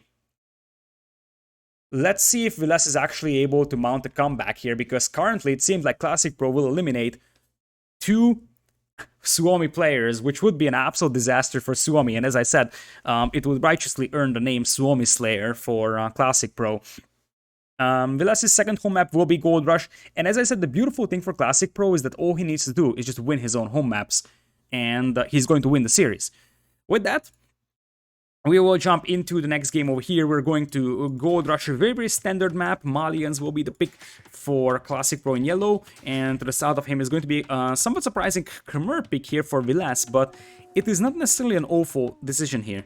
Somewhat unconventional, and in fact, this is the first time we're seeing Khmer on this map, which means that Villese something like this definitely smells like Villese knowing that he has to pull something unconventional here. He can just go and play standard. I think Berbers could have been his original pick here. Now it's Khmer. What we could see potentially is a very fast Castle Age into potentially a couple of knights, and then maybe a siege push. That could be something I can imagine. For Villese over here, indeed, he's pushing in deer quite early on. He barely scouted his base, going in for an early deer push. I feel like he wants to do something like a 23+0 fast castle into knights, forward siege workshop, and that would actually be pretty devastating against Classicpro. Now, Malians is actually the sort of okay for every map type of a civilization. So really, there's nothing that's amazing about for Malians, but they're just general purpose very decent in every situation. They're versatile, they have good archer play, they have good men-at-arms play, they have good rushes, they have good scouts play. They are decent on hybrid maps as well. So really, Malians is actually just the textbook example of versatility as a civilization. And so Villese is walling himself off. Villese does have a golden stone at the back, and the berries are also pretty decent. So, in fact, he even has a wood line at the back. So, I have to say that Vilese's base is actually excellent for a fast castle. Classicpro's base, much less so. His gold mine is open. His stone is open. In fact, his entire left is very open. As Villese was off like 25% of the map. I feel like in this case, Classicpro kind of has to as well. Goes for what is going to be, I think, men-at-arms play over here. In fact, it is 20 pop men-at-arms play. And so Villese is going for a 23+0. That's a 23+0 from Villese. You're going to see the foot count coming in. Is it going to be enough for him? Men-at-arms will be coming, and Mali and men-at-arms even have extra pierce armor, so it's a little harder to clean them up. And no, it's actually scouts. It's standard 20 pop scouts, but why? What's the idea behind that? I don't like this idea from Classicpro. As Villese indeed is going for 23 seconds of idle time, so this isn't really as fast as it could possibly be, but probably because maybe he didn't have enough. Well, I'm sure he didn't have enough food. I was just trying to think about the reasons, and as I said, this is a 23+0 The timing of this one is more like a 24+0, but that's still blazing fast compared to what other civs will do here. Like, the best you can do is 24+2, and I feel like if you're a Classic Pro, you should have expected this, seeing Khmer. It's very common on this map that you see fast castles from the opponent, and Khmer, if you think about that civ, why would be Khmer good on this map? You could play scouts, sure, but Khmer can do a very, very fast castle here, and it's gonna be knights, forward siege workshop, and it's a very, very good idea from Villese. And one of the things I always admire in Suomi players is their ability to go in and really prepare for tournaments. They always have some hidden strategies working for them, and this is definitely one of those scenarios. It's not like this is something that's super, super complicated, but this is definitely something that we haven't seen being pulled off so far. That being said, Classic Pro is actually going into Castle Age here, so he realized what's going on, and the truth of the matter is that the 23+0 fast castle is a quite tight build when it comes to actual eco, and you see that Villese is getting knights out on the field, but has a considerable amount of TC idle time now, because he's somewhat struggling to sustain knight and the villager production at the same time. There is the forward villagers, but oh, that's so sloppy from Villese. How did he, like, he can kill the wolves with knights, although one of the villagers will go down, so he should have known that there will be knights, or there will be wolves over here. That's going to be the siege workshop, but by the time that actually happens, we're going to have Classic Prop into Castle Age here. His food eco is also a little bit more well-developed if you take a look at that. 14 versus 10 villagers on food, and what Classic Pro has to play for, especially upon seeing the knights, is just camels. So this is going to be a tough one for Villese to pull off, especially because, as I said, this is a sort of, I'm not going to say it's an all-in play, but it's a very, very aggressive play with a relatively low eco behind it.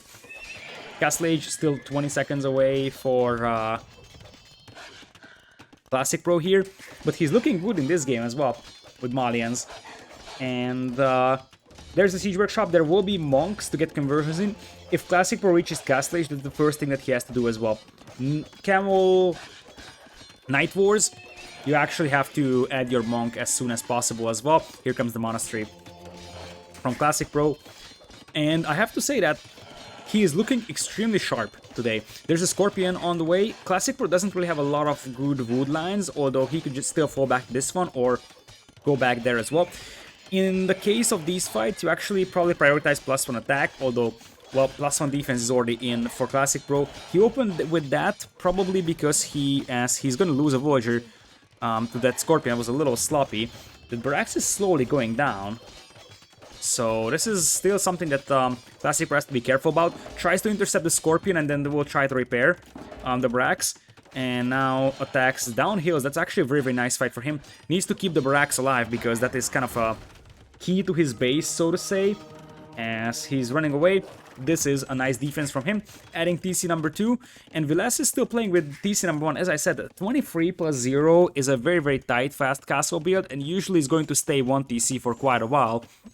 Whereas the opponent actually went for what is essentially a scouts build, and that has an additional town center involved very soon. Monks will, at least one monk will be sniped down by the camels, another monk gets sniped down by the camels, and I have to say that Villese was very, very unlucky with the conversion RNG now. He has a second TC in the middle, as villagers will garrison inside, but Classic Pro is not only just holding, he's actually in a pretty decent position overall. Gets a market up over there. He might actually use that to buy some wood for himself, because his gold count is like crazy high, and probably a TC, I would say he kind of has to go for a TC here.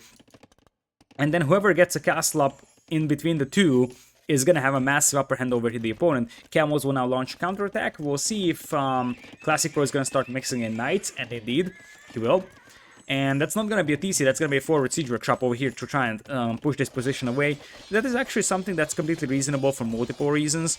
It's one thing that you're trying to push this ridge.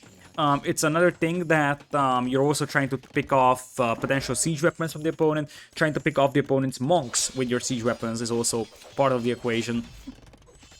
Here, indeed, a little bit of an eco balancing here for Classic Pro, who will also have to kind of colonize the middle soon. As what are those villagers up to? Nothing, they just walk back home. Sanctity on the way, a very underrated upgrade for the monks when you actually put them into such knight versus knight or camel versus camel type of a fight. And Classicpro will be playing on 2 TCs, so will be Villese. 2 Warriors lead right now for our Ukrainian player. By the way, I'm just noticing that they are actually playing the Ukrainian flag colors. It's not like it actually mattered or if it's something that's intentional. It's just a fun fact about this one, that Classicpro is Ukrainian and they're actually using Ukrainian flag colors here. Alright, Battering Ram on the way. So interesting, Classicpro actually want to launch an all-out assault against that position. This is a risky move from him. It's a very risky move. If this was Mangonels, I would be a little bit more confident in this. Now, the Rams will take that TC down really fast. The problem is, can you actually secure an advantage over your opponent in terms of military numbers to then prevent the Knights or Villagers from bashing down the Rams? That's the real question. You'll probably try going for the Monastery first, as Villese is getting an outpost up over there to see what's coming his way. There is no Mangonels. Actually, there is a Mangonel from Villese. In that case, unless that Mangonel dies, those Rams will have a very, very short life. And Villese is actually close to the TC, which means he can jump into the town center with the monks. There is no way Classicpro is able to contest that. And indeed, this is why I'm not a big fan of the Rams.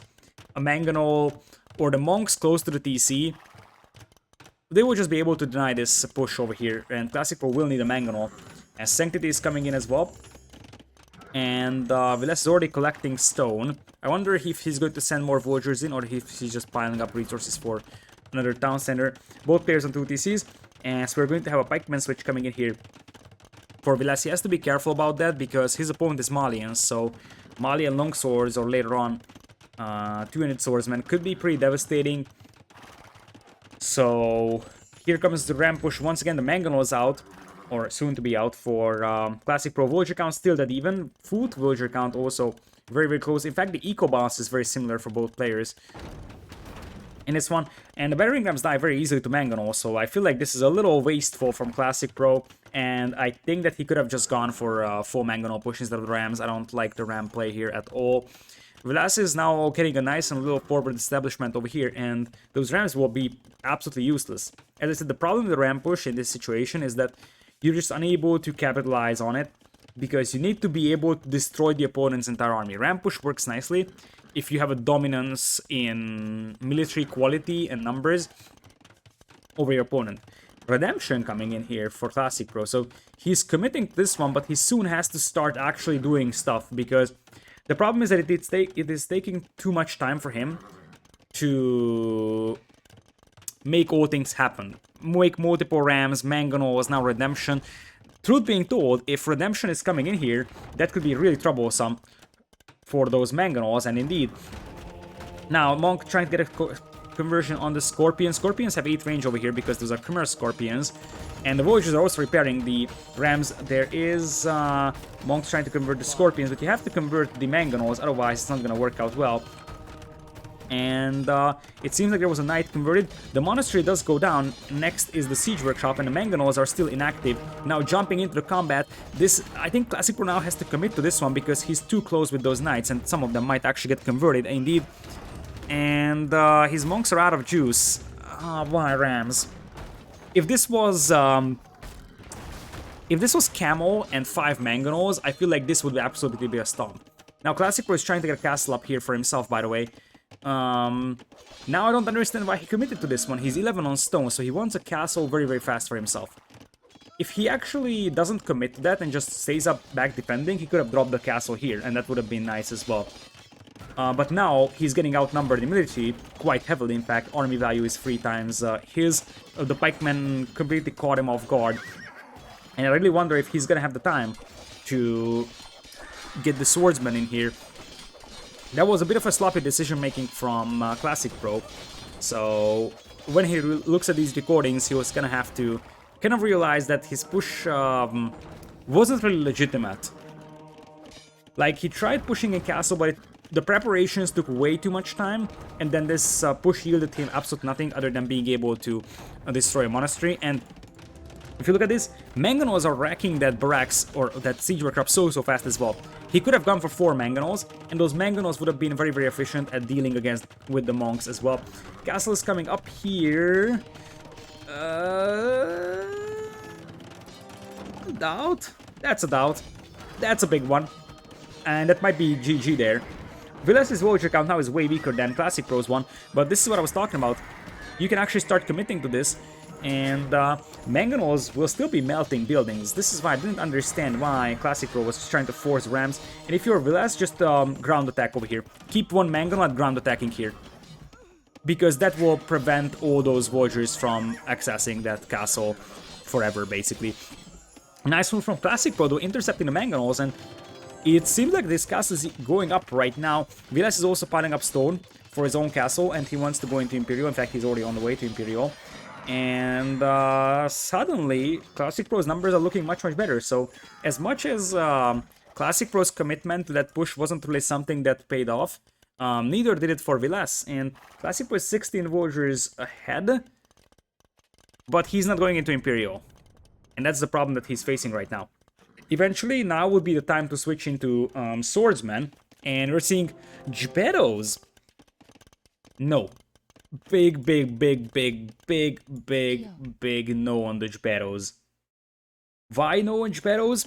It is because you're up against Khmer, and Khmer can go for Scorpions, and Scorpions will just absolutely eat Geppettos because Geppettos are so fragile. 30 HP, one Scorpion shot kills like half of your Geppettos, basically. And if this was Chemskar, so like Tuned Swordsman with all the insane Mali and Pierce armor, that would be something I could justify a lot more. Obviously, Scorpions will still do quite a lot of damage against them as well, but that feels a little bit more legitimate than Geppettos are. As another castle drop is coming in, the problem that Classicpro is facing is that he's out of gold, by the way. As Geppetto is trying to snap the monks, one Geppetto gets converted, and this is gone. This feels like it's gone for Classicpro, because his opponent is gonna be an Imperial, and even though those two castles will be up, Villese can still access these gold mines without any problem. He will have the hill advantage with the trap over here, and his opponent is nowhere close to imping. In fact, what's worse for Classicpro is that he didn't even touch this gold mine. Classicpro never expanded towards this gold mine because he was under pressure for so long, and that means that Classicpro was already sort of out of gold. And here comes the trap as well. Classicpro will try switching into Swordsman here, I believe, or just continue Geppettos. Full Geppetto play, interesting. Now, Geppettos are surprisingly good at sniping down traps, so that's something that is worth keeping in mind. However, I still struggle to imagine how Classicpro is getting into him here. Although he still has gold, he's sitting on 500 food with 40 Voyagers on food. So theoretically, it's not impossible for Classicpro to get into Imperial, but if these castles go down, that's game over for him. In fact, I think he needs both castles, because if this one goes down, it's gonna be impossible for him to win a trap war against the castle that's uphill here. So yeah, he's gonna have to commit Voyagers to repair.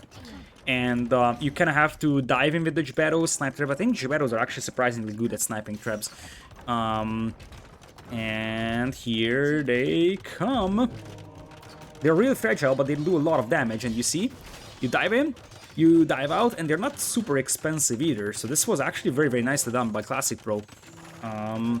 Though you really have to question if iron casting is something that you prioritize here, because you still want to get to Imperial. So you don't need iron casting here, you prioritize Imperial.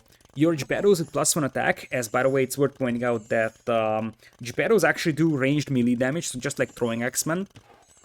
Geppetto do ranged melee damage, and that's the reason why they're so good at sniping traps, because traps do have great pierce armor, as Villese is waiting for 2 traps to pop out. Not sure if you noticed that he has a second trap over there. And soon, Classicpro is going to have to try and dive in again. This is a bad decision from Classicpro. He's trying to take down TC, but Geppettos actually get outranged by TC. Just keep your Geppettos and run in and snipe traps. I don't know what Classicpro is doing. I feel like his decision making here isn't necessarily on point. He's now attacking into Chemskar, which is the right thing to do. His opponent is going in for orbs, but I don't understand this counterattack. Just dive in once again, snipe 2 traps. You should have no trouble doing that. And that saves that castle, and on a map that's so crucial to have gold control, this is extremely important to keep this castle alive, especially because you're making Geppettos. That being said, this counterattack could be pretty devastating, because, once again, because of the range melee damage, they actually melt buildings really fast. I think they might even be influenced by arson.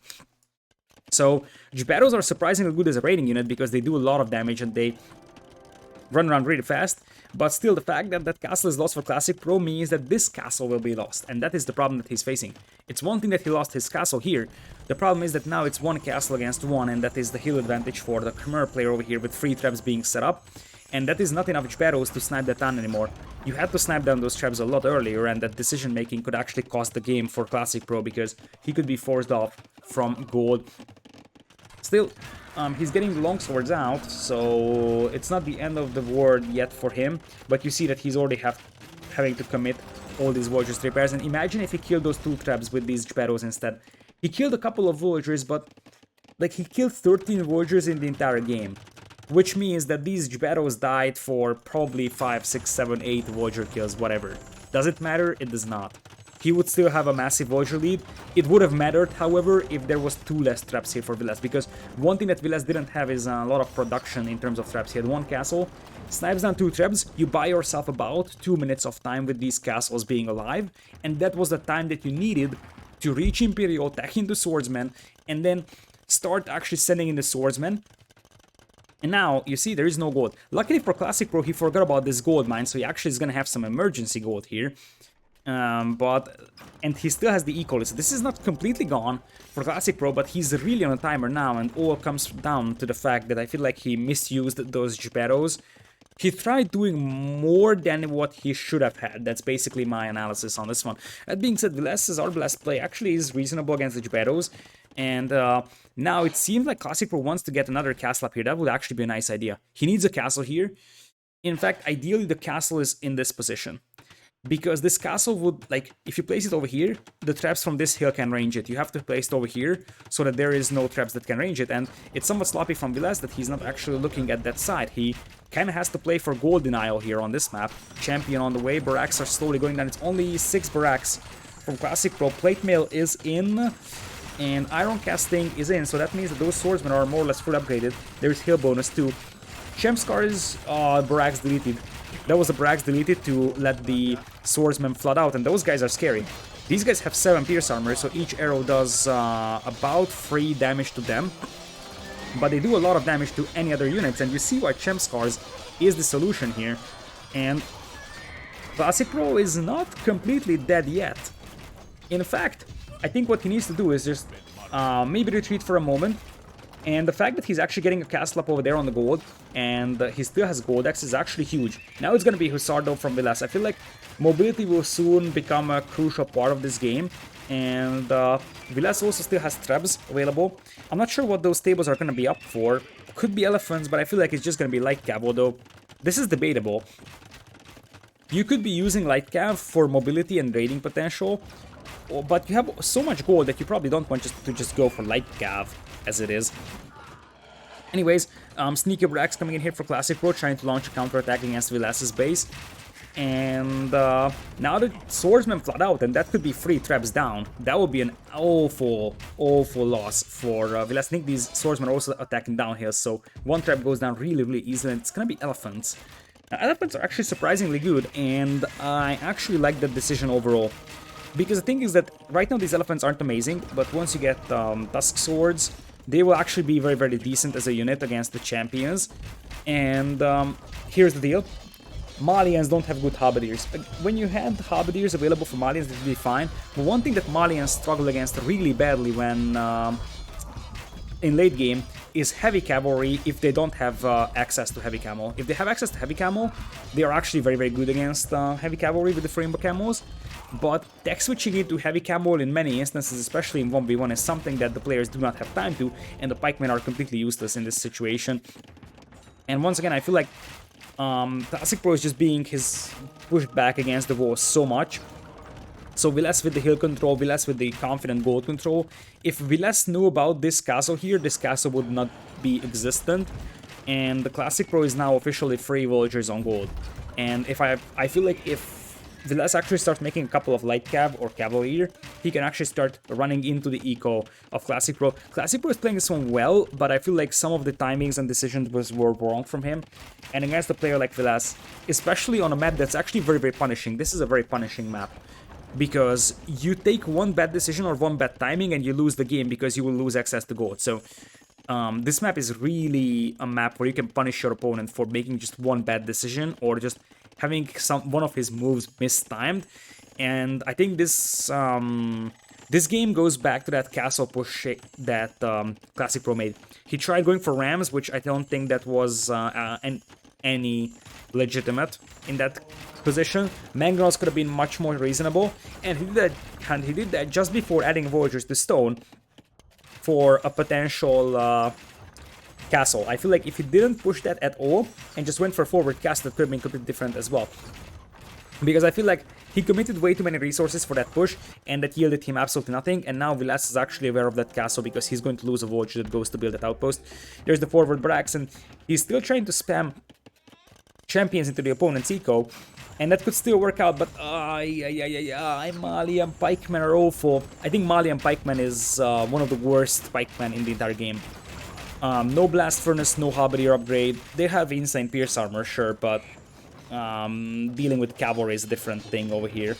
Still, I feel like if Classicpro is able to start doing some damage here with these units, that could be completely different as he dives in on that castle on the hill. Sort of a now or never for him, I believe. Loops around with all those Chem Scars. He's floating 1800 food, so he definitely has a bit of a food to play around with, but hand cannoneers are now out. And I feel like now that the hand cannoneers are coming in, especially because there is a lot of meat in front as well, so there's a lot of Arbalest, there's a lot of elephants out there, the hand cannoneers won't really be touched by those swordsmen, and I think that we're closer and closer for the cider game, which I think is still a huge achievement for Classicpro, because if we actually evaluate his pre-tournament chances, I feel like most of the people would have said that Classicpro is going to lose in the first round, and he's already in the second round, and he's going into a decider game against Villese, because now it's kind of an all-in push over here against this base. I feel like the problem that he's gonna be facing is that when the stream of units runs out here, like elephants will be here cleaning this one up, hand cannons coming in, tusk wars on the way. And I feel like once Villese gets a couple of hand cannoneers over here, this push is going to stall out, whereas now Classicpro is officially out of gold with little hope of accessing any. And since Villese has all the gold in the world, this is just going to be an endless flood of elephants at the end of the day. So once this is cleaned up, Villese can afford to just flood elephants all day, because his opponent won't be able to afford a switch into camels, and the Mali and Pikemen are disastrously bad. So just the pure quality of the elephants versus the absolutely junk Pikemen will be sufficient to deal with Classicpro here. Classicpro still surprisingly has the Voyager lead, but it's a matter of accessing gold versus not accessing gold here. And the army numbers will soon start dropping really massively for Classicpro here. What a thriller! Because I think Classicpro had his moments in this game as well. I'm not going to say he was in a position to win this game, but he definitely had moments where it seemed like he has his options to finish off a game like this. Now I feel like this is slowly going to fall apart for him. As I said, he has no access to gold. This is going to be cleaned up. And we have already seen Light Cav from Villese trying to tech into that for raids. I feel like if Villese actually starts raiding the opponent's eco, then this game is going to be over. It seems like Classicpro is not giving up easily. He still sees that there could be a chance here, and that chance is something that Malians always try to capitalize on. That's Farimba Light Cav. The thing is, however, that you don't have a castle to research Farimba on. But if you get to Farimba Light Cav, truth being told, if you can actually get a couple of raids into the opponent's eco, you might actually be able to cripple it. But still, you don't really have the tools to stop this direct push, I believe. And really, Classicpro is not one of the players that gives up easily. We have seen that against Zupi in the Decider Islands game. That was one of the best games I've ever seen in my life. Running out of resources completely on the island. And now, he's trying to stall this one out as much as possible, but I feel like this is... Villese knows that he's in firm control over this one, and the score isn't lying. That 3,000 difference is actually completely legitimate, like elephants. Knocking down these TCs, and Malian Pikeman is a sign of a white flag, basically. Really, a Malian Pikeman is completely equivalent of waving a white flag. Malian Pikemen are so bad that they're almost close to useless against Imperial units. So yeah, these kind of elephants are still missing the elite upgrade, and sure, with large numbers, those pikemen could still be efficient, but the population efficiency is going to be the problem, that you need to flood, like, I don't know, 50 pikemen to have any chance of stopping an elephant push like that. And in the meanwhile, Classicpro is still selling resources. The market is for food is slowly going to bottom up. And there is the castle from Classicpro. He's still hoping to get a position over here for himself on the gold potentially. And I would think that the first thing that Classicpro will try to do with that castle, if it actually goes up, because there's a couple of Hussar around. So the first thing that he will try to do is go for Farimba, because he really wants to raid his way back into the game with light cap. That's all he can do, but I feel like this is a too late position for that. Let's see that Farimba. Here it is. Really, maybe if this Farimba light cap happens earlier. I feel like if before Villese actually switches into hand cannoneer, this Farimba light cap could have been good enough. He needs to save that castle, repair it until Farimba finishes, but that's gonna be a castle that's gone shortly after. Yeah, indeed, it finishes. Conscription is still missing. It would be nice to fit squeezing conscription, but I feel like he won't be able to. That castle isn't standing until conscription is there. And there's already a light cav running into his eco. There's like a massive direct push. Classicpro is not giving up on this one easily, but I feel like it's hard to say when the game was gone. I feel like there were multiple moments which could have gone differently for Classicpro, yielding a completely different game. Especially that Castle Age push, I think, is the crucial moment of the game that should have went way differently for Classicpro. Being beaten into Imperial was huge as well. And the other thing, so the Castle Age push was one thing, but I feel like the decisive factor was that he misused his Giberos when his opponent was in Imperial. He made some bad decisions over there. As he's trying to get a huge horde of Light Cav out. That's a lot of Farimba Light Cav, and they do have decent upgrades, so they will try to unleash on top of those hand cannons. A lot of the hand cannons are very, very low in HP. I mean, they're not really sturdy units, and honestly, this is actually a decent fight over here for Classicpro. Don't tell me he's coming back. Farimba Light Cav is one of the most dangerous late game units to fight against, because the pure damage output for Farimba Light Cav is actually pretty devastating. So if you take a look at this, these guys have 14 damage output, which is actually better than a fully upgraded Hussar. These Hussars have 11. So, really, Farimba Light Cav, obviously Hussars have more HP, but in terms of pure damage output, Farimba Light Cav can be devastating. Defensive castle coming up here for Villese. I'm just noticing that Villese wasn't able to access this other gold mine either, so he has a lot over there. But now it's down to 14 cavalry, still 66 on foot for Classicpro, so he's really not giving up on this one easily. And I was casting with T90 in the Hart vs. Rubenstock series, and I actually said that I haven't really seen a lot of post-Imperial games on Gold Rush. This is really the first one that went into post-Imperial, but I feel like that mainly went into post-Im because Classicpro tried to come back into this one, but that was Villase's game. As I said, I think the crucial moment in the game was the Giberos. The Giberos could have bought the time that Classicpro needed. He could have actually sniped down 2 Trebs, and Trebs take quite a lot of time to construct. You could see how easily he was able to snipe down 1 Treb. And Giberos aren't expensive, Jet Battles train fast. You can, instead of sending those Giberos to counterattack and hit the eco of Villese, he could have sniped down the traps. I understand what Classicpro tried to do, and I'm not really going to bash him for that decision. He felt like, okay, I'm falling behind, I need to do a big raid and kill his eco. That's completely fine, but I feel like he wasn't that much behind. Obviously, it is the caster's perspective, which is completely different from the player's perspective.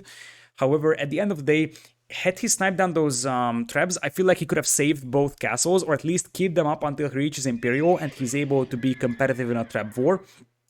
And that would have bought him the time he needed to test switch into Chem Scars, and potentially even for Farimba Light Cav in time. But losing those castles and the fact that after that he just lost this reach immediately kind of put him into a hole that's too big to come back from. That's basically what I believe about this game. That being said, I'm very, very impressed on how Classicpro is playing in recent times. It's not just this game, it's not just this tournament, it's the overall gameplay that we're seeing from him, and you see that he's a dangerous player. Villese is a top 10 player right now, probably the strongest player of Suomi. And really, Classicpro has had some crazy improvements in recent memory. As I said, he wasn't probably even a tier 2 player, he was more like a tier 3 player, barely seen in tournaments. And now he's actually playing a decider game against Villese. And as I said, these games could have been in the favor of Classicpro as well. So the cross game, not so much. I feel like cross game was Villese's one very, very convincingly. But this game, if he makes some slightly different decisions, this could have been a completely different scenario overall. And we could be talking about Classicpro beating Villese here. We'll see if this is going to backfire for him. Because really, I don't want to over-exaggerate this, but maybe that decision to send the Jbaros forward instead of sniping the traps, and that probably contributing considerably for Classicpro losing this game, or that Castle Age push that failed and he invested way too much into that, or I haven't even mentioned the fact that, for example, he went Iron Casting for the Jbaros, which delayed his imp click up as well by about 30 seconds-ish. And he didn't need the Iron Casting for Jbaros. All he needed is to have those Jbaros that already existed, snap them to traps, and go up into Imperial as fast as possible. At least to start the process of going up, because it takes so much time. So we'll see if this loss backfires over here. And we're going to play Classicpro's second home map over here, Witch's Bay. As I said, he was very, very good on islands in the previous set. We will see, and he banned in this one. We'll see what he can do on this map. I think he also played Bay against Zupi. If it wasn't him, it was maybe Winchester against his opponent, or maybe Dark. I don't remember. But I think one of the Swords players actually played Bay against his opponent with Malay. And what Malay give you, and that's the save that we're gonna have in yellow on the left. Right side, Lithuanians for Villese in blue. So two very standard civilizations for this map. I think that Malay have to be a really aggressive civilization here, though. We'll talk about that in a moment. So, Lithuanians will go for a fast dock play, as you see the villager coming out already. And Lithuanians will also have a much, much better late game composition. In fact, a very, very good late game composition, super versatile civilization. And they will also be very scary when it comes to, you know, the heavy cavalry with the relics available. So Classicpro has to put a lot of emphasis on gathering those relics. On the other hand, we also have to consider that Malay is one of the best civilizations when it comes to using their power spikes. So really, Malay is a very, very timing-based civilization, but it also is a civilization that is extremely fast at reacting to things. So for example, compared to the previous game where it would have taken Classicpro 3 minutes to go up to Feudal Age, as both are up now, it takes much, much shorter time for the Malay here to reach Imperial. So even if you get beaten to Imperial, you don't get beaten by 3 minutes, you're just gonna get beaten by 1.5. And that is a massive difference. The reactions from Malians or Mayans are... did I just say Malians and Mayans? I'm getting tired as well. But no, from the Malay, the reactions are much, much faster.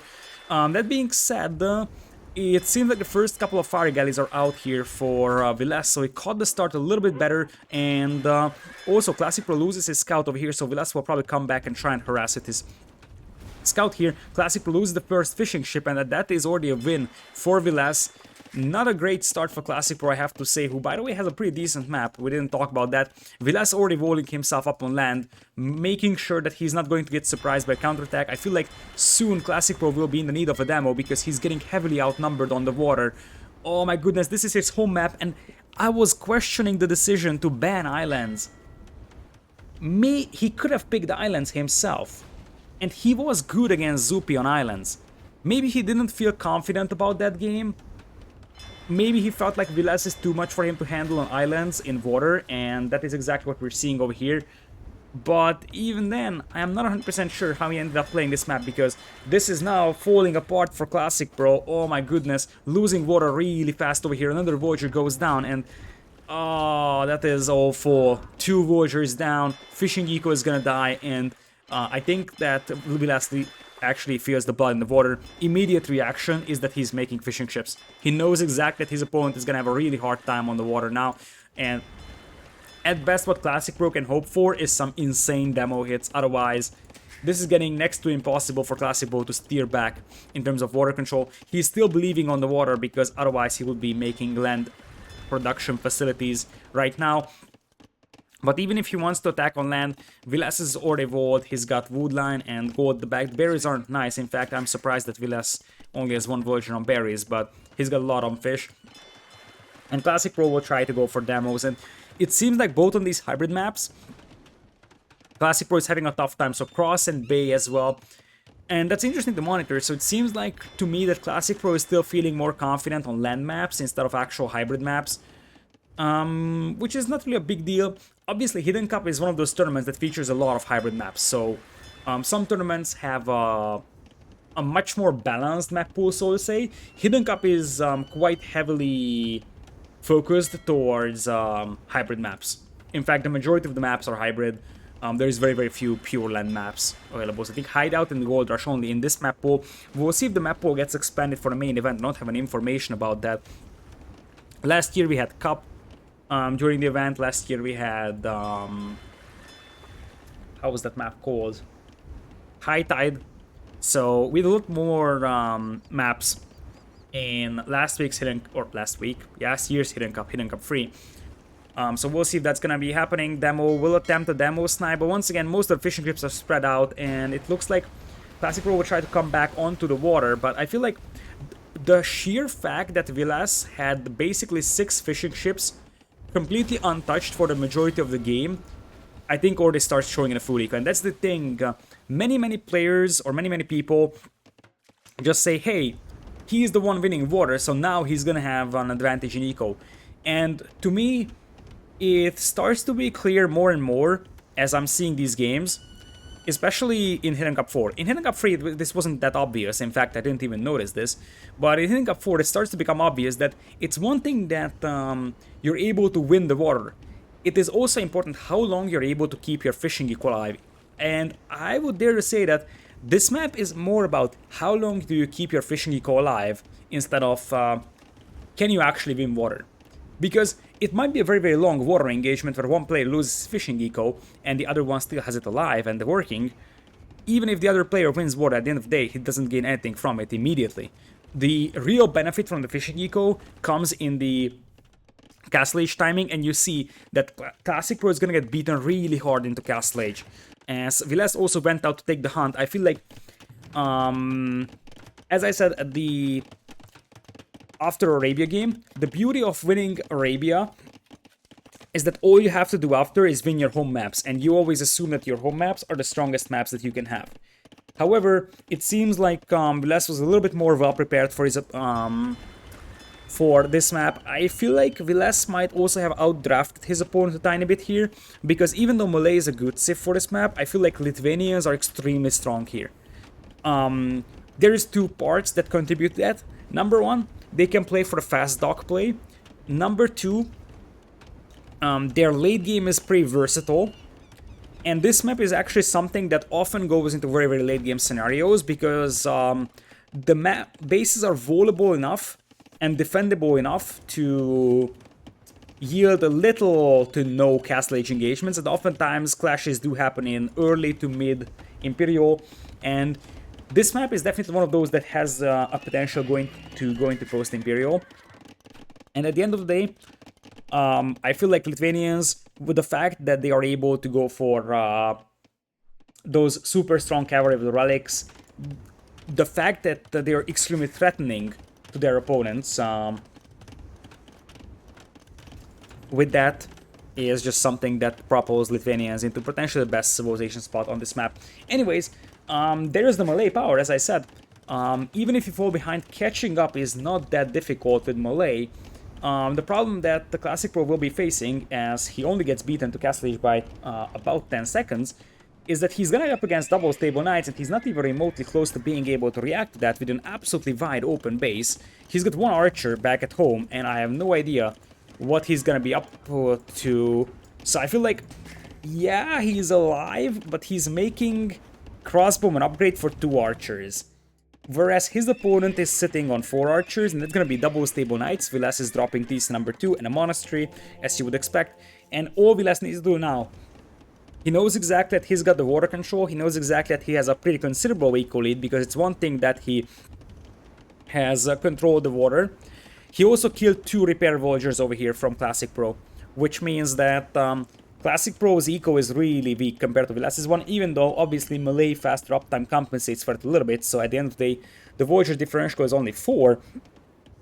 But still, if you have an eco lead like that, with Lithuanians, you probably just want to sit on your lead and start picking up relics, play it safe. It looks like Villese thinks it otherwise. He pulls a Voyager for Siege Workshop on the front. Knights will have a +2 defense already with Bloodline, so those are fairly reasonable upgrades. And we also have Crossbow coming in for Villese with no Botkin on the horizon for him. And there is a monastery over here. Monk is now coming in, and I can guarantee you that those are going to be for relics. And this is the reason, one of the reasons why Lithuanians are so scary on this map. If for whatever reason you fall behind against Lithuanians, and it's pretty hard not to fall behind, because they will have a crazy early eco with the fast dock play. So if you, for whatever reason you fall behind, you are going to be in the problematic position of the Lithuanian player having too much map control and being able to pick up relics. So unless you are constantly dominating the game, both on land and on water, because if you don't dominate the water, then the Lithuanian player is just going to outboom you and beat you on land and get the relics. But you also have to be very, very competitive on the land, otherwise your opponent is just going to pick up the relics. As the third TC is coming in here for Villese, relic number 1 on the way already for him. Bozo and Horsecolor and Wheelbarrow versus just double Bidax, Horsecolor and Wheelbarrow. Classicpro is not completely out of this game, but especially given the fact that my melee are a little bit more one-dimensional towards Arbalests, it's gonna be tough. Like melee, like mine definitely have the option against Lithuanians. So, depending on what Lithuanians go for, if it's a lot of Halberdier Skirmisher, then 4th Levy Swordsmen are available. Against Cavalry, they do have Halberdiers that are actually pretty decent, I believe. So, they do have their options. The problem is that Lithuanians also have an answer to everything, basically. And in fact, I think Lithuanians have a very, very broad texture. I think the only thing that they're really missing is Arbalest, but that's not really a big deal because they have almost fully upgraded Cav Archers. They might even be completely fully upgraded. I don't know if they have Pantheon tactics, but Lithuanian Cav Archers are very good, so they have a very, very good archer play in late game. Lithuanian Skirmishers are amazing. In fact, probably the best skirmisher in the game is the Lithuanian one. Lithuanian Halberdiers are fully upgraded technically, even though you need the Tower Shields upgrade to max out the armor instead of the Blacksmith upgrade, but in just actual quality, the Lithuanian Halberdiers are nice. Their Swordsman isn't amazing, but they do have reasonable upgrades. Like, I think they have +2 defense on their Swordsman and the Blast Furnace. Not sure about Champion, but yeah, that could be a bit of a weakness, but that's not really a big deal for them, I believe. They do have hand cannon available, they have bombard cannon available, so really, Lithuanians have a very, very broad texture, and that's actually showing over here as Villese is going to go for the second relic. He already has an army that is supposed to be capable of absolutely smashing the one from Classicpro over here. Quite a lot of monks on the field though, so a couple of good conversions for Classicpro will be needed for this. No sanctity for those monks though, so they will die pretty easily. And Scorpion's already shooting, and those monks die very, very fast without sanctity. 2 conversions do occur, but I don't think that's gonna be enough. Scorpions will go down, but that's gonna be an entire army traded for what's gonna be eventually, I think, 1, 2, 3, 4 knights dying and a couple of scorpions. 4 knights and 2 scorpions for 5 monks and all those crossbows and all the map control that's possible in the world. And now Classicpro is in trouble. I feel like this was definitely the weakest game of Classicpro, and it's a heartbreaker for me to see him exit here. But once again, I feel like Classicpro is on a very, very, very good path to becoming a competitor in these tournaments. So I think right now he's sitting... It's hard to determine where he's sitting, because in some of the games that he's playing, he is playing like a top 16 player. In some of the games that he's playing, he's lacking a bit of a decision making. But I would still say that he's probably still already in the top 30. And I'm really looking forward to what he can actually accomplish in future tournaments, because now this seems like this is out of control for him. The Lithuanian player, in fact, Villese is sending this monk all the way to this corner, so I wonder if he wants to steal that relic. It's not like he needs it, but it's already 2 relics over here, and Villese is almost ready to drop a castle. So this will soon be... Look at this, it's already 10 plus 3 knights with Scorpion support. And you can soon drop a castle here if you're Villese. In fact, if you're Villese, you can just play it safe, or you could try to finish off the game. Classicpro really played well. So, as I said, it's a heartbreaker to see him lose, because either of these players deserve this win. There is no way of telling. Like, this is actually a very nice castle spot from Villese, because it is... if you actually placed it over here, the monks would be able to convert the knights from the back here, and that's something that you want to avoid. So if you place it over here, the monks have to move out at least. Same for the crossbows. And it looks like Villese is going to commit to this. Monks will jump back into the TC. Crossbows find a nice choke point. But it doesn't really matter as long as that castle goes up. And Villese is actually looking decent in terms of getting up to Imperial Age with his resources. He is gonna be on 2 relics and soon more. So he's picking up relics like crazy. That's relic number 3, relic number 4 coming in. Those will be maxed out knights. Classicpro will exit a tournament in a heartbreaker, and maybe for us viewers, casters, we have to wait a little more for Classicpro to become the Suomi Slayer. But I have to say that regardless of the result of this, I really feel like Classicpro beat Zupi 3-0, and he made an extremely competitive qualifier series against Villese. I don't know what Classicpro's seeding was, but I would imagine around 40-ish at maximum. He massively over-exceeded his seeding over here, and I'm really looking forward to his improvement, because I feel like in many cases I'm saying for players, hey, that was an awful decision, hey, that was very sloppy execution. For Classicpro, I didn't notice things like this. There were small mistakes. It was more like the accumulation of a couple of small mistakes that needs to be cleaned up for Classicpro, but he's very close from having a breakthrough performance, I believe. In fact, he was super close from upsetting Villese over here as well, if you think about that. If he maybe has a slightly better draft, that's something that I would like to talk about for a moment. If he has a slightly better draft, then maybe he has a better chance at the cross game, but the cross game was a bit misplayed by him, I think. That was actually, that was probably his weakest game of all. This one didn't work out well for him either. The Gold Rush game, I think the Gold Rush game is the heartbreaker for Classicpro, because the thing is that he was in a position to win that game in multiple instances. I feel like he could have held out against that Trebuchet push with Ditch Barrows. In fact, I feel like he overcommitted to his Castle Age push. He had his moments over there. In fact, I think that if he wanted to win one of the games out of the 3 that he lost, that would have been the one. Still, Classicpro put up a very surprising performance in this tournament, and as I said, if he cleans up these small mistakes, he's gonna be an extremely dangerous player to fight against, because I would like to point out minor details like 130 idle time on that TC. That's not easy to get. 130 for 3 TCs overall in a 30 minutes long game when you're microing crossbows. That actually, to me, is just confirming what I already have seen from Classicpro, that his macro is actually pretty sharp. And as I said, currently I look at the Classicpro as a bit of a budget Leary, because this playstyle is very reminiscent from Leary. It's not about the flashy micro, it's about the fact that you micro your army, but behind that you have a very clean economy, and really Classicpro does have that. The perception, the understanding that, hey, I'm floating resources, let's do something with that. Really, the eco balance is pretty nice in most cases for Classicpro, so I think he's actually very close from breaking through. And once again, since after Hidden Cup 4, there will be a 2v2 tournament, 2 polls coming up, I'm really looking forward to Classicpro teaming up most likely with his teammate Winchester for what could be a very devastating duo. And I think one of the most intriguing teams in that event is going to be Winchester and Classicpro playing together. So thank you so much everybody for watching. I think you might have experienced the best qualifiers so far, and obviously I will keep rolling with the next ones, and you will soon find them on this channel as well. So thank you for watching, and I will see you next time.